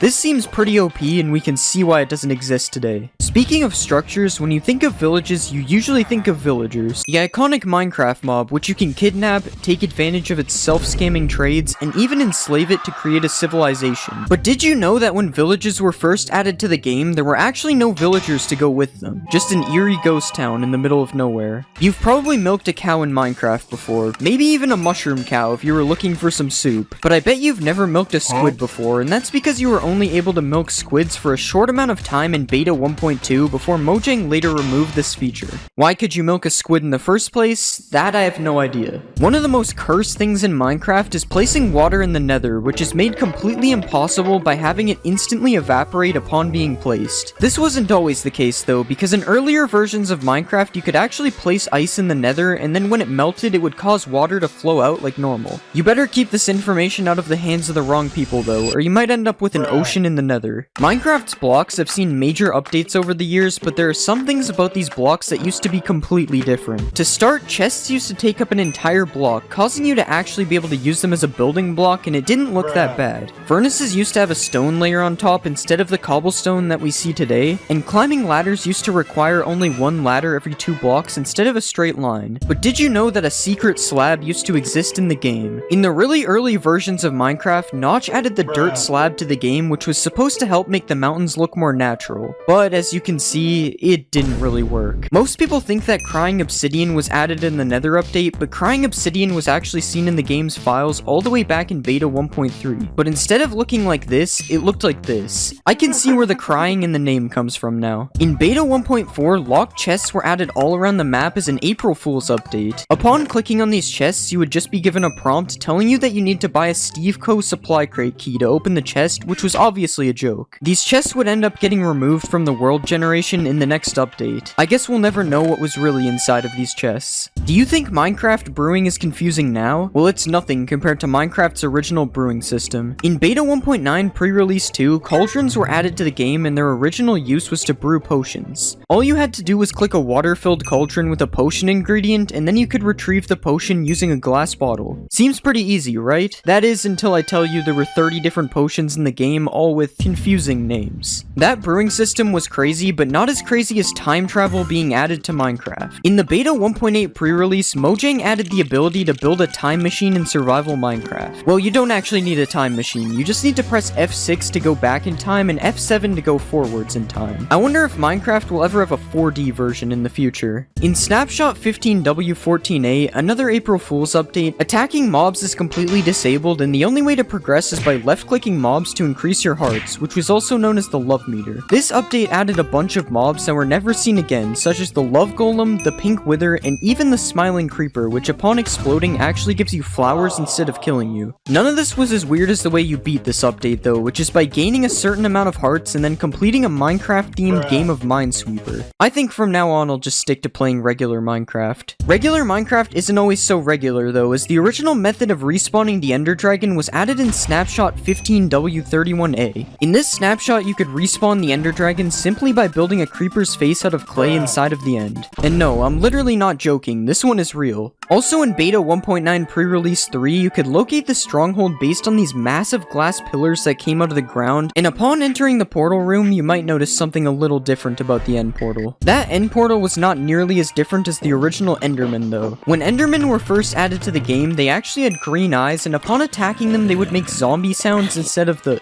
sound that they make today. To make things even worse, instead of mining for diamonds, originally you could just farm Endermen to make your diamond tools instead. This is completely overpowered as long as you don't run into the white Enderman. This is a fishing rod, and this is a fishing rod being used in PvP, but did you know that when Minecraft first added the fishing rod, it actually looked like this and was completely useless? The only thing that you could do with it was stack as many of them on top of each other as you wanted. Crazy to see how far this game has come. Food in Minecraft used to be a lot different, as there was no hunger bar, meaning food would be used to instantly heal your hearts instead. When eating food, you didn't even have to wait for the animation to finish, as there was no animation. The food just instantly disappeared like you were Matt Stoney. The one downside to this though was that the food was not stackable. This meant that in order to stay alive while caving, you had to fill half your inventory up with food, allowing you to only have a little bit of space left for collecting ores. This made everything so much slower, especially because you can't sprint in these versions. You might have heard of the Aether mod, which is probably one of Minecraft's most famous mods, but did you know that Notch almost made this mod a reality? In Beta 1.6, a sky dimension was added to the game and could be accessed using mods. Notch said that this dimension could have been a dream world where the player would have a random chance of being teleported to while sleeping in the game. Unfortunately, this dimension was never added to Minecraft, and instead this concept was later turned into the end. Speaking of sleeping in Minecraft used to be really annoying. In older versions of Minecraft, when trying to sleep in an area that was accessible by mobs, the game would wake you up every time a hostile mob was standing near you, even if you were separated by a wall. This made sleeping basically impossible unless you had a nuclear fallout shelter to sleep in.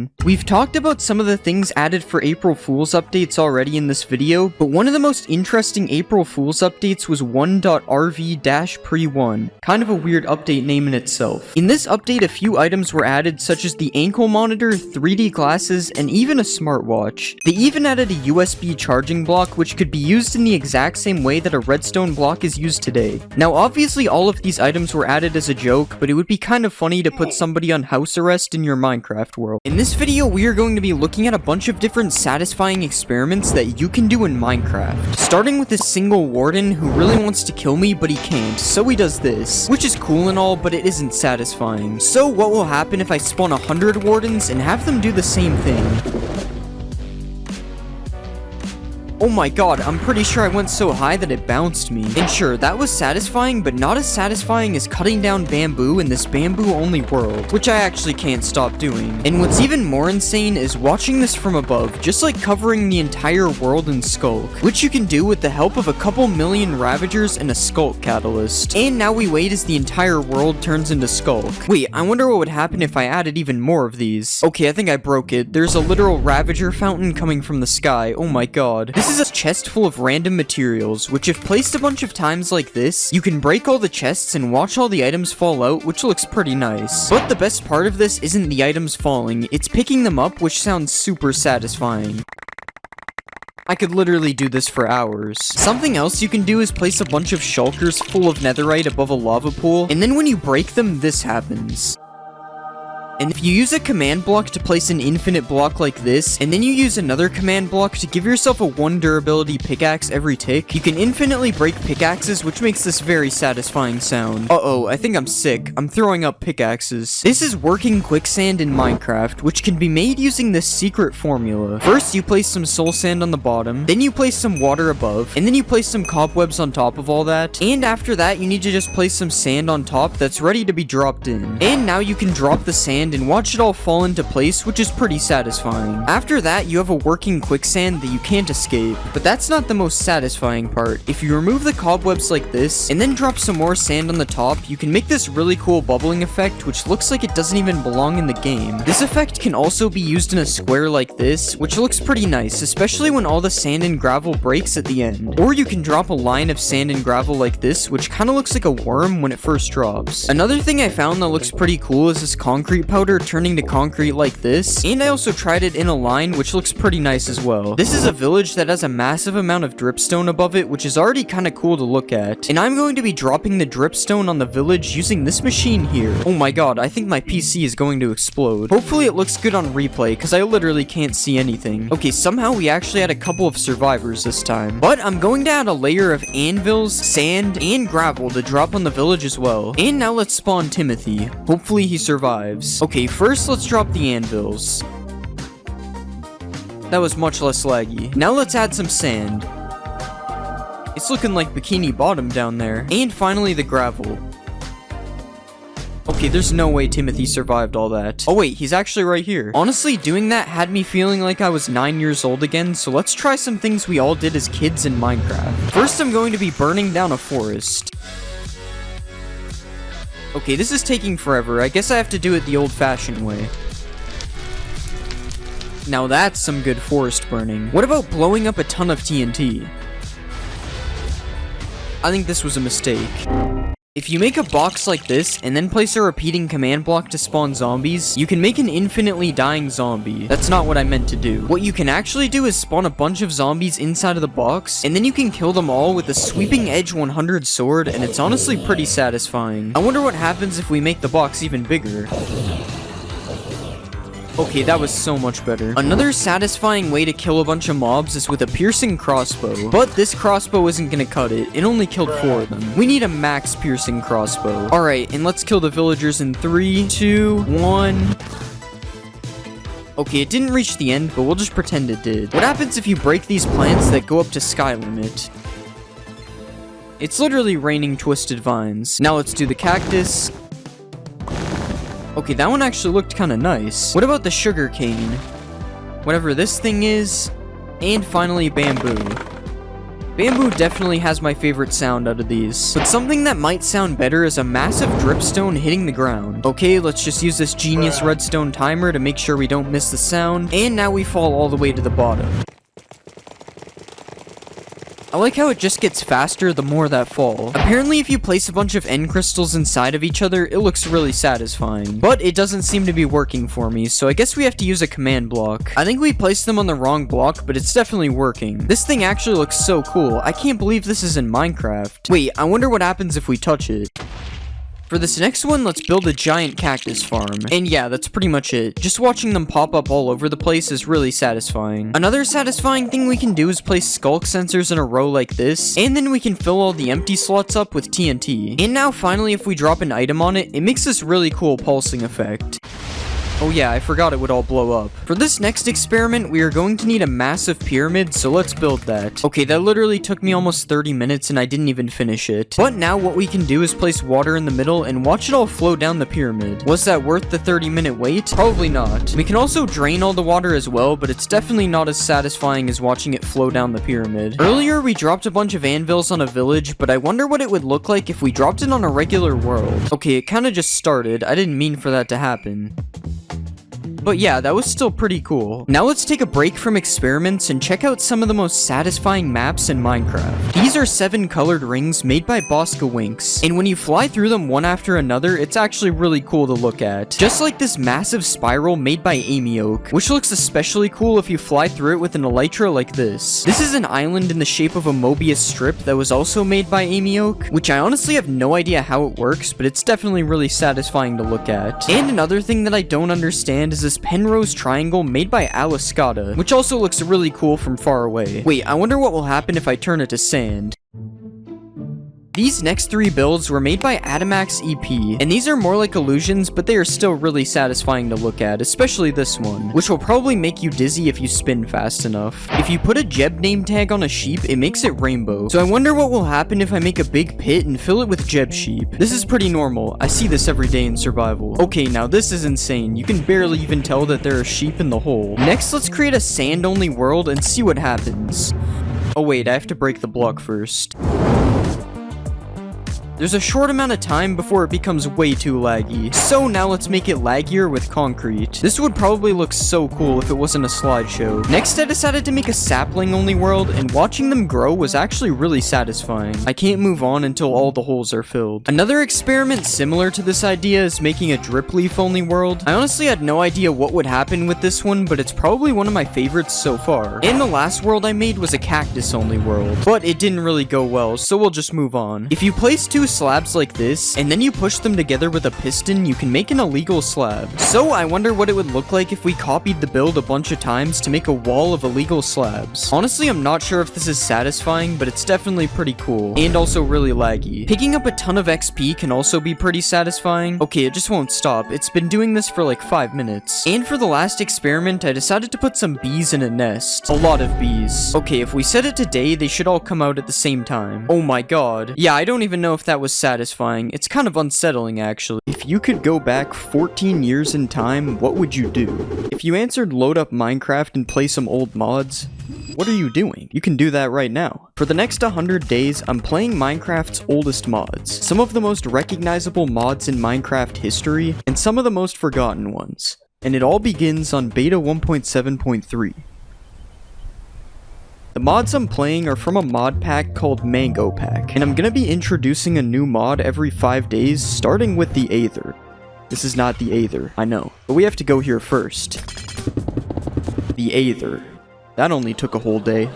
Now the Aether's a pretty big mod, but I have a plan to finish this thing in 5 days. We got a lot of other mods to play, and I can't be wasting time, so it's time for the plan. We're gonna need to dismantle our portal, you'll see why. 9 of this purple stuff, golden slime, and a bunny? We don't need those things. What we do need is to find the Cube Man, aka Barrett Tacken the Slider. He's honestly the worst boss out of the 3. The only requirement to beating this boss is having thumbs and having 3 Zanite pickaxes, because you can only hit him with a pickaxe, and you go through 2 of them before you kill him. That is the first boss of the Aether complete. Honestly, if you've ever died to this cube, you gotta go out to Best Buy and buy a monitor. Every boss you kill in the Aether gives you a key. This is the bronze key. It opens a bronze chest, Phoenix bow, the hammer of Notch, and an agility cape. Looks like we got some new drip. The agility cape makes you walk up blocks like this, and the other stuff I got, I have no idea what it does, and I don't give a all I care about is finding the next boss. I keep telling people to subscribe to the channel. They be like, I'ma do it when pigs fly. So as I said, the Aether has 3 bosses. Next we are fighting the Valkyrie boss. And this is where breaking the portal comes into play. In the overworld, I can use a bed to go to sleep, and now it's day 3. But since you can't sleep in the Aether, what I've done is technically set my spawn point in the Aether. So now it doesn't matter if I die in this fight. In order to challenge the Valkyrie boss, you need to kill 10 of these Valkyries. For these I just boxed up and edited some windows to kill them. But you can't cheese the Valkyrie boss like this, so I had no choice but to actually fight her. This boss is only hard because it randomly teleports on you. That's how I died while fighting it. But the portal strat goes crazy because I can just start the fight again and she's on the same health. Like, the bosses just stay the same health even if you die. That's a super deserved boss win right there. This is the loot I got from the chest. Nothing too cool, but when I went back to the front of the dungeon, the chest that I put most of my stuff in just vanished. So on day 4, I went through a little bit of a reset, but that was fine because I'm still only on day 4. The final Aether boss is the Lava Iron Golem, aka one of the words from that Roblox spelling game. This is considered the hardest boss in the Aether according to the dungeon ratings. The Cube was the bronze boss, the Valkyrie was the silver boss, and this is the gold boss. You have to go through this cutscene every time you fight him, and this boss moves around the room shooting fireballs that bounce off the walls, and every 4th or 5th one, depending on the stage of the fight, is a blue ball. Your job is to throw the blue balls at him. If you hit him with the blue ball, he takes damage and sends a minion on you, so it's kinda like the Ender Dragon, but like if it was not the same, like in any way. You're supposed to go into this fight with a water bucket, which is why I forgot to get one, but it doesn't really matter because all the difficulty of this fight is eliminated by the fact that he keeps his health whenever you respawn. This is the most annoying boss fight of all time though, so I don't feel bad cheating this one at all. From the chest, I got 2 vampire blades and a phoenix helmet. After beating this boss on day 5, it is possible that I hold the world record for Minecraft Beta Aether. But to make my 10-year-old self proud, I want to become a master of all these mods. And I'm still not a master of the Aether, because in order to achieve mastery in the Aether mod, there's 4 armor sets I need to collect. But that's for later. Because as I said, every 5 days we get a new mod, and it's day 5. And this time we are getting a 2-for-1 special, Paxels. If you don't know what that is, it's pretty much a tool that mines everything made with an axe, a pickaxe, and a shovel. The goal right now is to get a diamond Paxel. We also need a diamond for the other mod, which I'll show you when we get it. But first, on day 6, we have to walk to a place that's going to be our base. I found out that the vampire sword I have heals you whenever you hit something, and my phoenix helmet turned into an obsidian helmet because I went into water. It's fine though, because we also need to collect full obsidian armor. On my walk, I saw some of the old cows, and this walk took so long that it started to turn nighttime. I have to inform you that I'm cheating and using a mod to turn up my brightness. It's for the video, because this is what it looks like without it. But seriously, I don't think you understand what I had to go through to find a mod that actually works for this. Some of these people are insane. Alright, we made it. This is where we're going to build our base. I don't know if you recognize it. Maybe you recognize it now? Okay, let me just show you. It's this.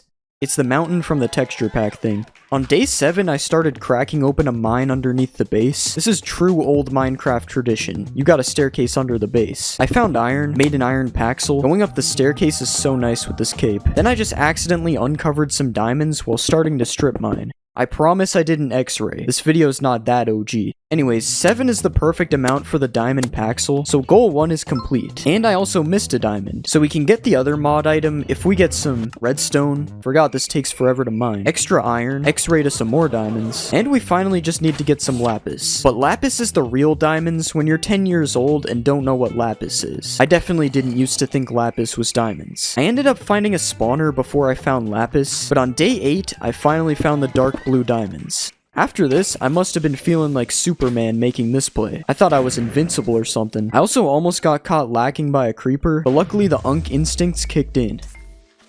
The creeper is swimming over to me. Is this some kind of revenge? Day 9, I finally get to show you the second mod. It's a portal gun. If you don't know what a portal gun is, I think it's a little bit faster than walking everywhere. On this day, I traveled back out to where my Aether portal was, took the whole thing apart so I can move it later, and I made an Aether Paxel because I'm able to do that. The one thing I didn't tell you about this video yet is that I'm doing the whole 100 days in one sitting. I am currently 2.5 hours in, on day 9. So this is, yeah.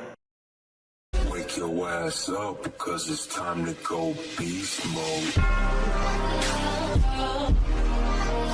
Day 10 is new mod day, but it's not really. What? Let me explain it to you. This mod pack actually brings some features from even older versions to beta 1.7.3. Example, climbing gapped ladders. Example 2, triple chest. I don't know how to do this. Okay, it turns out it's a generation thing. Never mind. Example 3, punch a TNT. It's pretty self-explanatory. Example 4, milking a squid. Yo, give me your milk, buddy. It doesn't work. Example 5, fisting a sheep for wool. Example 6, boat elevator. Example 7 is a minecart booster. I don't know what that is, so I'm saving it for never. Example 8, photo mode showcase. This is photo mode. It's an actual old feature, I'm 99% sure. Don't know if it was actually called photo mode. Anyways, this brings us to the goal for the next 5 days. Make a house and take a picture of it in photo mode. For our house, we're gonna need a couple of ingredients. The first ingredient for the house is sand. Everyone knows why you need sand to make a house. It's to build the walls. Next up on the list is birch wood. Obviously, birch is just the best wood to build with. And last but not least, we need pumpkins, necessary for every house. I'm also grabbing wool on day 11 because I might need to substitute some pumpkins for it. You guys remember Seuss shaders? Oh yeah, this is going off. The S in Seuss stands for seizure. Anyways, good news is we got our last ingredient for the crib, and now on day 12 we can begin construction. I'm going to lie to you, like yeah, I was using pumpkins and stuff, but this house really wasn't bad. As you can see, I had to start substituting for wool, but this progress on day 12 was kinda tough. Back to material grinding on day 13 though. I mainly need more clay and some sandstone. I'm gonna need it to finish the second layer. I spent the rest of the night building. The grind continued at the crack of dawn. Had to add a little dock connecting to the water. And this is what 1 hour of manual labor in the hot sun can get you. Ignore that the door is missing. I'm waiting for a door giveaway. I know you thought it was gonna be ass. 10-year-old me would be impressed with this, I can't lie. On day 15, I began the day with a Pokemon pack opening. This is what I got. Anyways, day 15, it's out with the in, old with the new. Better than wolves mod. The only thing I know about it is that it's better than wolves. Why wolves?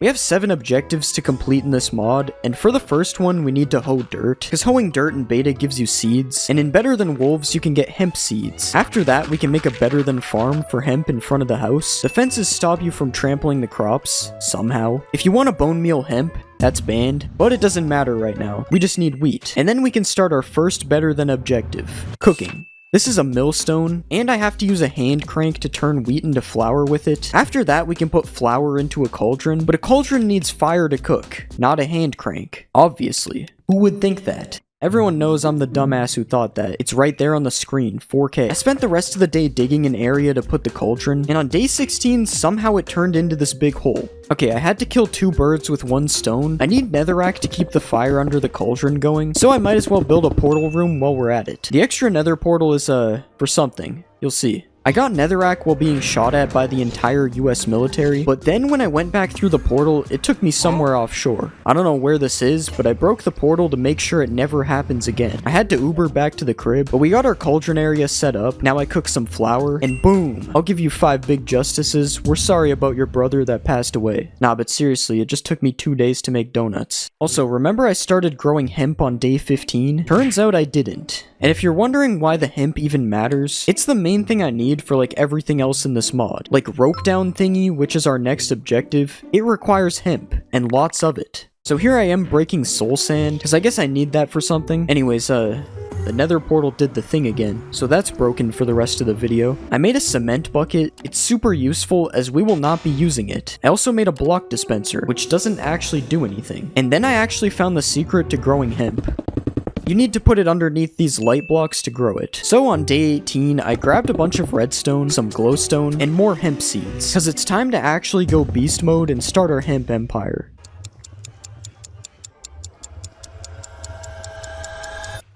Never mind, hemp's gonna take 30 business days to grow. So on day 19, while we await hemp, it's a good thing to note that I am almost 5 hours into recording, which is proof that I'm going to be awake forever. I found a wolf that was going tweak mode on this day, so I gave him some bones. We need the dog to poop for some features in Better Than Wolves. Like, I'm not even joking. I couldn't make that up if I wanted to. Anyways, I don't remember when we got this door with an obsidian pressure plate, but getting the dogs in here was really simple and really easy. A couple minutes later, we had dog poop. Combine dog poop with food, you get poopy food. Combine dog poop with leather, and you get nothing. That's because we need to hand crank the leather into light leather. I don't know what it's actually called. Then you combine it with poo to make tanned leather. Evolution. Anyways, that's 5 days of trying to explain Better Than Wolves, and we haven't even started Objective 2. Little did I know you need to have a degree in this mod to play it. Day 20, it's time for a food break. Since we're doing a little Minecraft sleepover here, I got a pizza because that's like tier 1 sleepover food. Also, I think the guy that I installed a secret camera on his PC knows I'm watching him. Everyone knows day 20 is a new mod day, and this day is another 2-for-1 special. First off, we got the clay soldiers mod. Now, I'm not gonna play with the clay soldiers like I'm a 5-year-old. I'm gonna play with it like I'm a father of 4 blue-collar worker. I got money on blue. Come on, blue. God damn it, bro. Looks like I gotta sell the kids. On day 20, I made the decision to expand the hemp farm even more, but I needed more seeds and my hoe was gonna break. Now we got hoes. You're probably wondering what the other mod is. It's more creeps and weirdos. It adds mobs like this to the game. Yeah, you gotta go, bro. What the Anyways, I spent the rest of the day on the seeds, made a draft, then I prepared the furnaces for making 40 light blocks. I got my first 3 pieces of hemp on day 21. For my next objective, I need 6 rope, and I thought this was rope, but no, it's actually hemp fibers, and to make 1 rope, you need 6 of them. At this point, I was about to try to DoorDash some hemp. That's why we're going big on the hemp farm today. Look, I installed the entire zoo. What is this thing, bro? Oh, it's gone.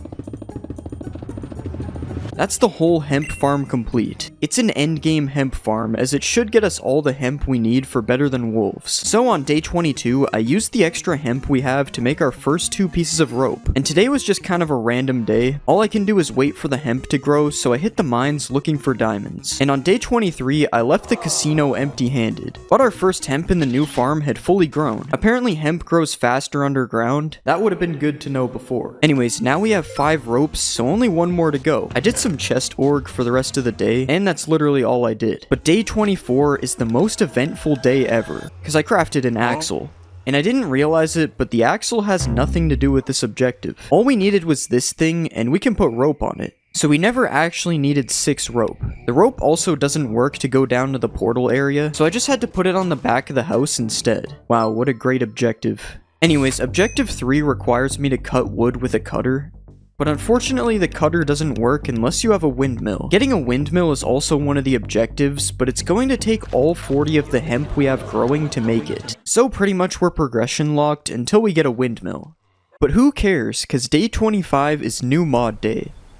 Day 25 was also started with a Pokemon pack, but I forgot to record it, and I got one of these zero sugar crush drinks, cause we're on the sleepover topic, and everyone remembers this legendary pack from sleepovers. Anyways, no one cares about me. You care about the Twilight Forest. That's the new mod on day 25. Now I don't know much about the Twilight Forest mod. The only thing I know is that the old version has like 1% of the features that this mod actually has. There's these ore caves with chests and spawners, so I decided to make my goal to try and find a diamond cave for this mod. Now I had no idea if it was even possible, but there is just super OP caves in the Twilight Forest that make mining completely useless. So I got like 2.5 stacks of diamonds, a bunch of golden apples, which by the way, if you didn't know, you can't craft golden apples in this version, so please stop commenting that on my other video. This whole day itself would have been like the coolest thing ever to 10-year-old me. I definitely would have died to the skeletons though. Anyways, that's the end of the Twilight Forest for now. It's time to hit the oil rig. No days off on Better Than Wolves. Never mind. Actually, we're waiting for hemp to get a windmill, so we can't do anything. But we are gonna need like a place to put the windmill, so I nominated myself to help collect resources for this expansion. The Orange House DLC will contain birch logs, army troops defending the shores, more birch wood. That's all I got so far. On day 27, I put the birchwood to use. This is the outline for the windmill building. I now had to collect materials to actually build it. There's no shortage of creeps and weirdos. Yo! Speaking of creeps and weirdos, I got into a weird side quest here. I was supposed to take this kid to the Lollipop Man, but he just evaporated when I used the portal gun. So yeah, I don't know. Anyways, I started a little bit of building, but then I found the kid again. So I started taking him to the Lollipop Man. I got robbed, and then I safely brought him to the Lollipop Man. Most normal day in old Minecraft mods. This is also the most unnecessary sound effect. I got my Paxel back from the robber, then I spent the rest of the day gathering materials, cause I guess I didn't do that earlier. And on day 28, construction begins. This isn't a government construction project, so I actually had to get it done quickly, but I really don't know how I thought a whole windmill was going to fit in this tiny area. This is reinforced by the fact that on day 29, I could not fit the windmill in the spot. Keep in mind they are friggin' huge. So huge that I had to ruin the entire build to fit the windmill. But we're locked in crazy, cause that is 3 out of 7 Better Than Wolves objectives complete. Only took 14 days. We get a new mod every 5 days. Today we got the Mo Creatures mod. It adds Mo Creatures to the game. It's basically gonna blend in with more creeps, so I don't even know how to show it. Next up in Better Than Wolves is getting Hellfire. If you don't know what Hellfire is, don't worry, I don't know what it is either. All I know is we need a hopper right now, and we need to cut some wood to craft one. Only problem is, I don't know how to power the cutter.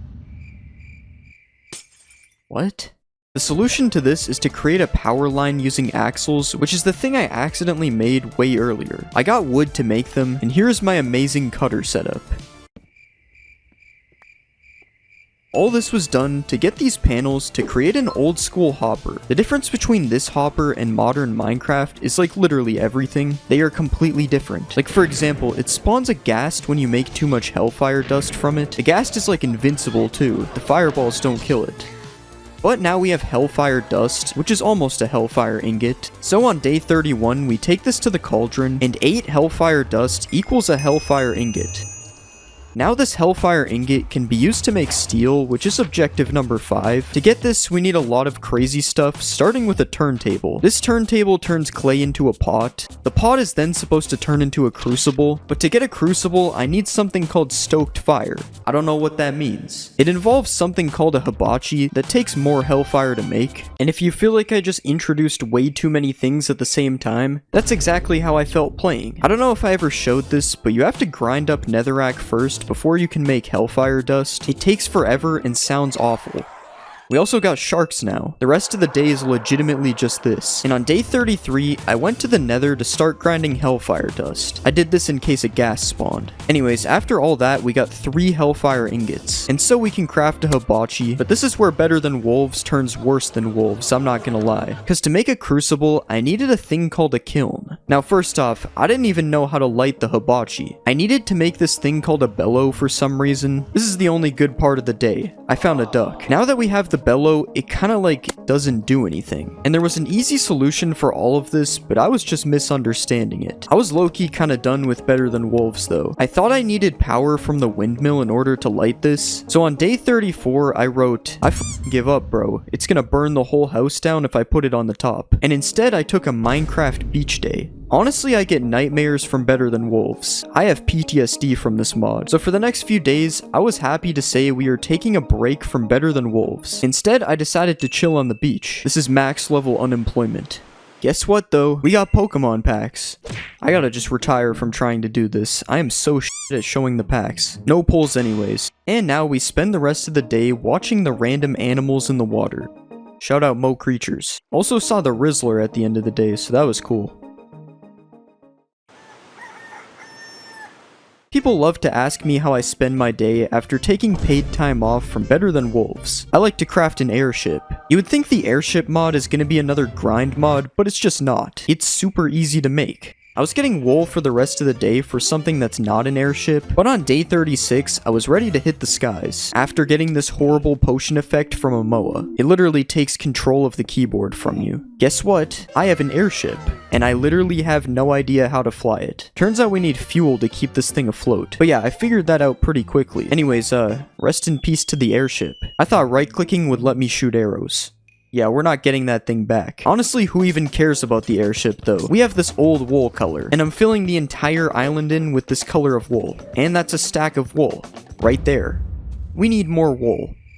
I don't even know what happened here, but then I spent the rest of the day wool hunting. And I wool hunted on day 37. You're probably gonna ask why I'm filling the ground in with blue wool. Same reason I built the house out of pumpkins.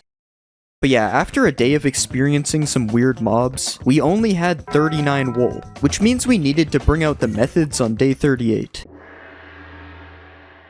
The overworld is absolutely polluted with random mobs from the mods, so I can't find any sheep. There are no random mobs in the Twilight Forest. No random mobs equals more sheep, and that's literally the method. This is also the best place to get lapis, which is what we need to dye the wool. It's also the perfect place to get shot by skeletons off the lapis. This is the haul we left with after day 39. Enough to finish the island, but we're not finishing the island, cause it's mod day. Today is the Balkans, Muskets, and Dynamite mod, but first I lied, we're filling in the island. I lied again, we don't even have enough to finish the island. But is it considered lying if you're bending the truth? Is it considered lying if you're just lying? This is a musket at work. It's not very good.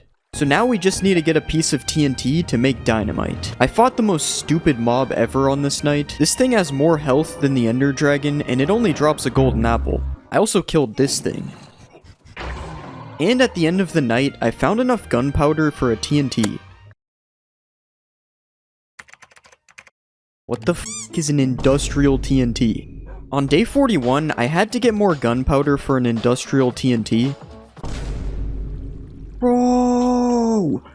I don't even know what I was doing there, but in this version, there is no way to get this TNT back.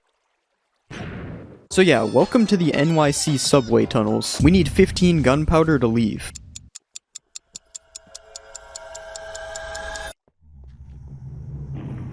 Oh, for fuck's sake, yo, what the... So now we've got our industrial TNT. I don't even want to know what kind of damage it does. And we did all that for this lame-ass explosion. So on day 42, it was time to go back to the Wool Project. I fought the Mafia boss.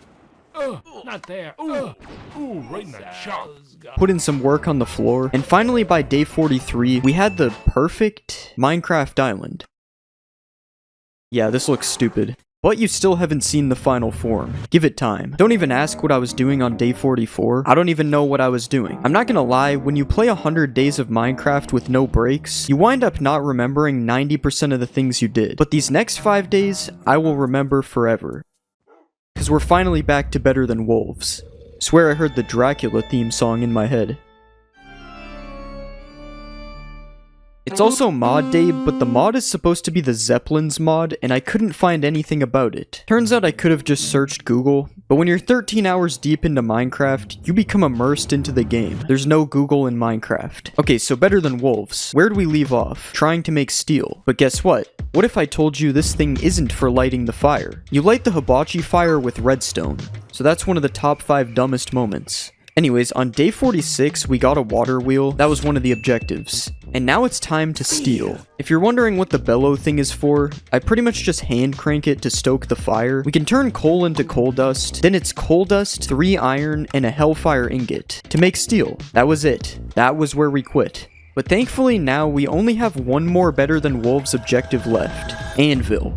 That's not the objective. Making steel tools and armor actually is. And you're probably wondering why I just skipped a whole 2 days. This is what the last 2 days look like. But we are finally done with Better Than Wolves, which is why the Better Than Wolves professor showed up. Nah, I actually have no idea what mod this is from, but he was causing problems, so I got rid of him. Not gonna lie, I fully thought that was gonna be Herobrine. The funny thing about Better Than Wolves is in modern day, it is now considered the hardest Minecraft mod of all time. They somehow managed to make this mod 50 times worse in the future. Anyways, we are now 80% of the way to making my 10-year-old self proud. We really need those armors though. He's not very happy. At the end of day 49, I got scammed by Pokemon again. I only have one more pack left, so we're saving it for a better occasion. Oh yeah, I also tested this steel battle axe at the end of the day. No idea if it's good or not. Day 50, day 50, day 50. If I say it 3 times, it appears. This update day adds elemental arrows. There's a lightning arrow, egg arrow, ice arrow, fire arrow, and explosive arrow. We're gonna get them all. We can already make fire and lightning, but we need to get some stuff for the other ones. A snowball, waiting 7 years for chickens to lay an egg, and creeper powder from a gun. Shout out to the snow tigers camping above me. Anyways, I now have all the arrows, but I never tried shooting the arrows. What was the point of all that? For the next few days, I got a job as an exterior designer. I'm taking this place to a whole other level. We're gonna be decorating the island with random aether blocks. So on day 51, I got started with the decoration. We're adding different sand, trees made of clouds, blue stuff all over the place that bounces you for no reason and is super annoying. But that's where we're at on day 53. We got some kind of base.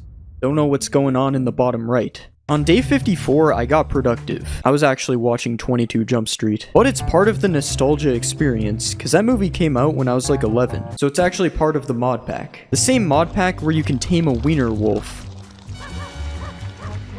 Me when I also killed on this day. Don't ask me what this is. Yeah, that's a day in the life. Day 55 is mod day, and I pretty much added every mod from the pack that I haven't added yet. So basically a bunch of evil mods got added, like Industrial Craft 2. These mods probably make Better Than Wolves look like Weenie Hut Juniors, so we're not gonna play them. Instead, I'm just gonna explore the map looking for new features, like a rubber tree made of rubber wood. What is rubber wood for? I don't care. Guess what ore this is? I don't even know. What is this? Black water?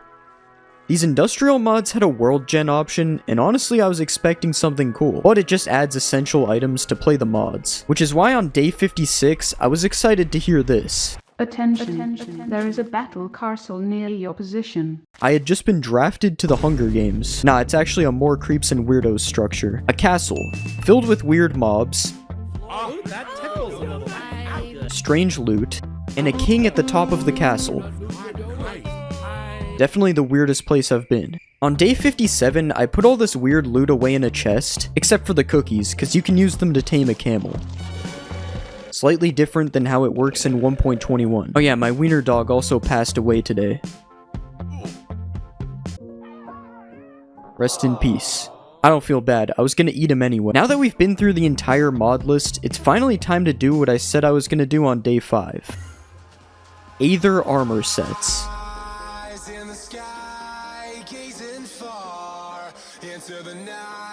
The armor types are Gravitite, Neptune, Phoenix, and Obsidian. I currently only have the Obsidian helmet, so we gotta lock in.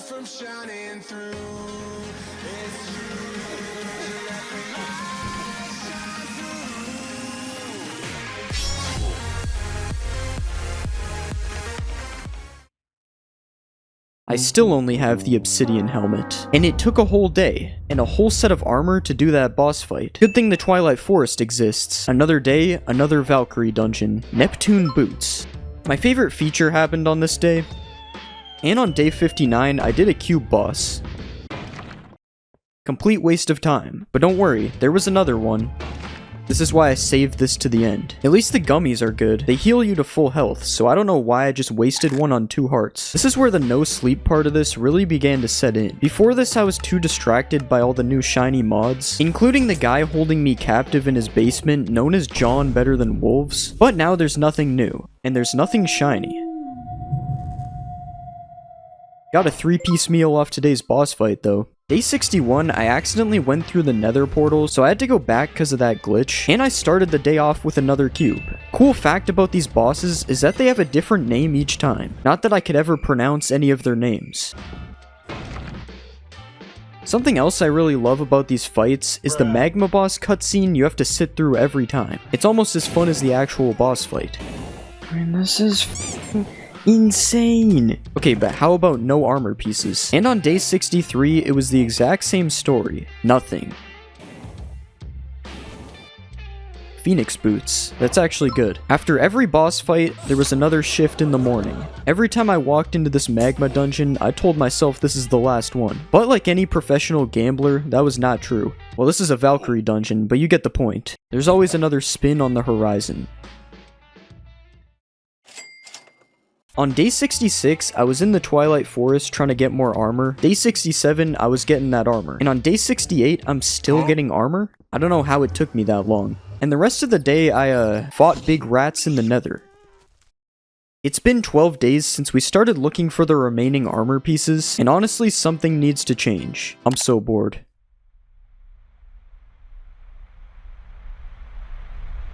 Now we're really back. If you don't know what this is my old world from when I was a kid. It has a McDonald's, a WickDonald's, an attempted copy at Ant Venom's old survival series base. Can't even afford a nether portal. Anyways, I was hoping this world would have the answer to what I should do. Should I keep grinding armor or do something super cool that you're gonna tell me to do? The world cannot speak, so I got no answer. On day 71, I decided to start a fishing YouTube channel.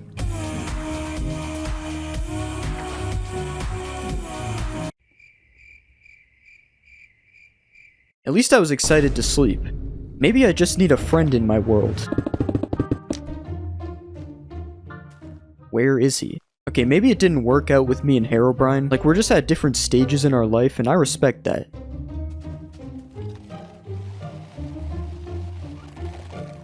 He ate it all, and won't even let me. Are you serious? Guess what, guys? We got armor stands. It's cool because armor stands aren't in beta. It's a mod. For the first time in 70 days, I didn't have a plan for this world. And I thought that would be good. I thought that would be fun. But I was falling asleep. Even my sugar with coffee in it couldn't keep me awake. So on day 74, I fought a giant baby, and I wooled up the house a little bit. It's a super useful addition to the crib. And then I fell asleep, hoping that something could change my fate. Well, what am I supposed to be doing? That's a good question. I had the idea to show the world to my friend Dawn on day 75. I thought that maybe he could help me figure out something to do. Bro, why do you have like an infestation? Dude, I don't know. It's not normal. Yo! What I didn't realize is that the first few days of this would just be me explaining everything you just watched. You know what this is? The nether core reactor? No, but like, bro, what mod is that from? I forgot that. No, it's not a mod. It's like a real thing that was in the game. Yeah. But by day 76, I finally had a suggestion for what to do. Go like exploring. Go like exploring for like a biome.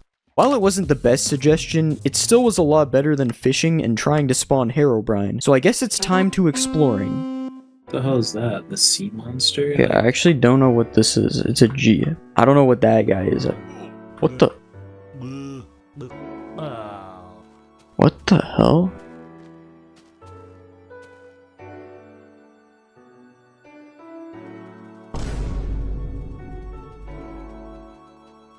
Build something and pretend you found it. Wait. Imagine if I just did that, how good this video would be. What if I actually built a castle? Despite our problems with finding anything interesting, it was still fun to have somebody witnessing what was happening on my screen. Yo. Yo! I did not know what that does. Bro, this goo donut might actually be OP. Wait. Okay, so it's not a food. What do you think these things do? Can you like make a pickaxe out of it? Wait, this one right clicks. Do it on stone, do it on stone. What? It's so useless because the Twilight Forest just has infinite of every ore. Yo. After finding out how these gems worked, we were given one final exploring quest. Danger. A pyramid has been discovered around There's the a pyramid. location. Bro, I could have just built this and said I found one. Can you dig in? Is it hollow? I'm trying to see if there's an entrance first. Bro, Dude, it might just be solid. bedrock. See if the mobs are like encaged, Wait. like in bedrock. Oh, like- hoo, hoo. Oh. Not gonna lie, the pyramids were actually kind of scary. Yo, I don't know what mob this is. Like, I've never heard this sound. Oh, it's just these. Oh my god. Dude, I'm actually stuck in here. Like, how am I gonna get out? Dude, what do I even gain from this? Some sand? Hey, who? Who? Okay, yo, this thing might be able to kill me. Like,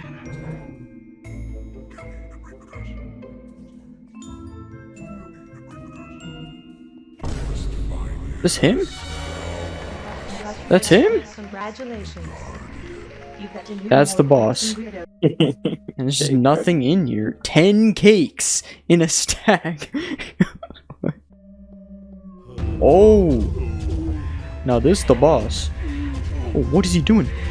Why am I levitating? I can't even hit them. What is the point of this? Oh. What is the point of this? It's just making me jump, but like they can't hit me. This is probably one of the most illegal places to sleep. Anyways, on day 79, we were done our exploration, so I showed Dawn the Aether. We don't want to see that. I did get a piece I needed off these boss fights though. After that, on day 80, Dawn left us with a suggestion. Yo, can you... Oh my god, can you build an oil rig to honorary our Fortnite drop spot? It's such a stupid thing. Why would we? Yep, we're getting materials to build the rig in Minecraft. This is what we have to go off of. But it's absolutely not going to look like that at all when it's done. On day 81, we needed some sand, but this time it's for an actual good reason. It's not walls. Let me show you what it's for. There's gonna be like an outline around the whole thing. You can see in this part, there's a big old outline. Like I'm seriously actually trying on the build. That's just what the feeling of having an objective to complete gets you. No longer do I have to turn to Herobrine for fun. I'm officially Herobrine free. 83. This is what we have so far on day 82. I'm gonna be honest, I don't even remember why I needed clay. Back at home on day 83 getting stone, this is what the clay was for. We also did something with slabs too. This is the updated build check. Don't know why I'm still staring at it. Yo, we've seen enough. Every day I walk out of my house and get launched by the blue stuff I added all around it. I don't know why I didn't just remove it. I wanted to make use of some of the aether blocks in this build, so I'm flooring the thing with aether wood, and this looks the same as yesterday. On day 85, I worked towards making the rig look the exact same as it did yesterday again. Then on day 86, I had a little stairway that led to a storage room. I finished up the top of the platform on this day, got more wood because I didn't want to leave the hole in the floor, and at the end of day 86, I was officially done building the rig platform. You saw me place these wood blocks though, because we're not done. The rig actually has buildings on it. The type of buildings that require you to get wool to build them. If you've ever built an old Minecraft, you know you can never escape collecting wool. Wool can escape collecting you though, because I ended the day with only 21 wool. And I used the wool to build the first layer of the building. But I need 250 wool to even have a chance at finishing this build. And considering I still need to get the armor pieces from the aether, we are going to be cutting some corners here. Which is why after a long day of Twilight Forest wool hunting, this is the finished oil rig building. It's well, it's a little bit incomplete. But honestly, after 24 hours of being awake, I could not care how incomplete it was. I spent the rest of the day getting a better look at my build, but honestly, all I could think of was the fact that I had to go back to the aether again. It felt like my last day before getting deployed to the military or some shit. Did not want to go back to the aether.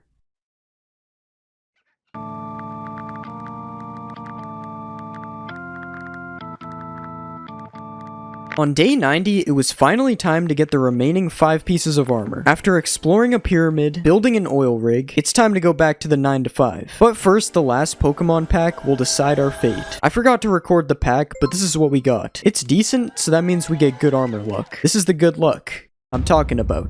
But if you think about it, getting to sit through another magma boss on day 91 is better than looking at paint dry. I also have no idea what happened on this day. I drank a bunch of sodas in-game and I got an achievement. I also found the absolute god chest, meaning we had just 3 armor pieces left. On day 92, I paid the Valkyries a visit. Got a bum chest this time though. Took care of Harl Cornaragant bum chest part 2. With only 3 pieces left, it seemed like there was no way I couldn't complete the armor sets. Just more stuff we already have. But I usually can only find 1 dungeon per day, so it's gonna take a lot more luck than you would think.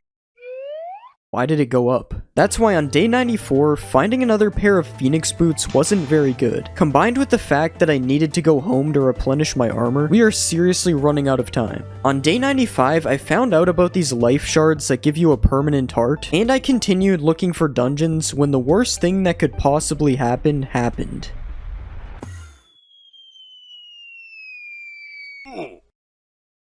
To be fair, I don't know how I was going to hit that MLG on 25 hours no sleep. But now I had the problem of looking for my stuff, because I didn't open F3 when I was falling. But I did find it thanks to the water. Now it's day 96, and I need an actual miracle to get this armor. This is not the miracle. On day 97, I had pretty much given up all hope I had of finishing the armor, which is actually nostalgic to my Minecraft alpha video where I was trying to find the golden apple. I know I said nostalgic about something that was only 2 years ago, but I don't know, it really does feel like the same ending. And that made me realize that I did everything I could in this video to make it feel as nostalgic as possible. Staying up all night playing Minecraft, the pizza, orange soda, even the Pokemon packs. I only bought them for this video. I haven't opened packs in years, but somehow the first feeling of nostalgia for me was thinking back to a video I made 2 years ago, and it was unarguably the least fun part of the whole video. So what is the point that I'm trying to make here? I literally don't know. All I know is that it feels like I achieved my goal. If 10-year-old me could see this video, he probably wouldn't understand how anything about it is significant at all. But when 40-year-old me sees this video, he'll probably be like, yo, I remember this. That shit was sick, dude. This video was never about making my younger self proud. It's about making myself proud in the future. So it's time to say goodbye to the magma boss. I hate him, and I think he hates me too. On day 99, I did the bare minimum. I got out of bed, brushed my teeth, did not take a shower because I'm on a streak, and did a quick overview of our world. This is like the perfect place to put up on Airbnb right now. Would you stay here? And after watching the sunset, it felt like we were done. But there was still one final task for day 100.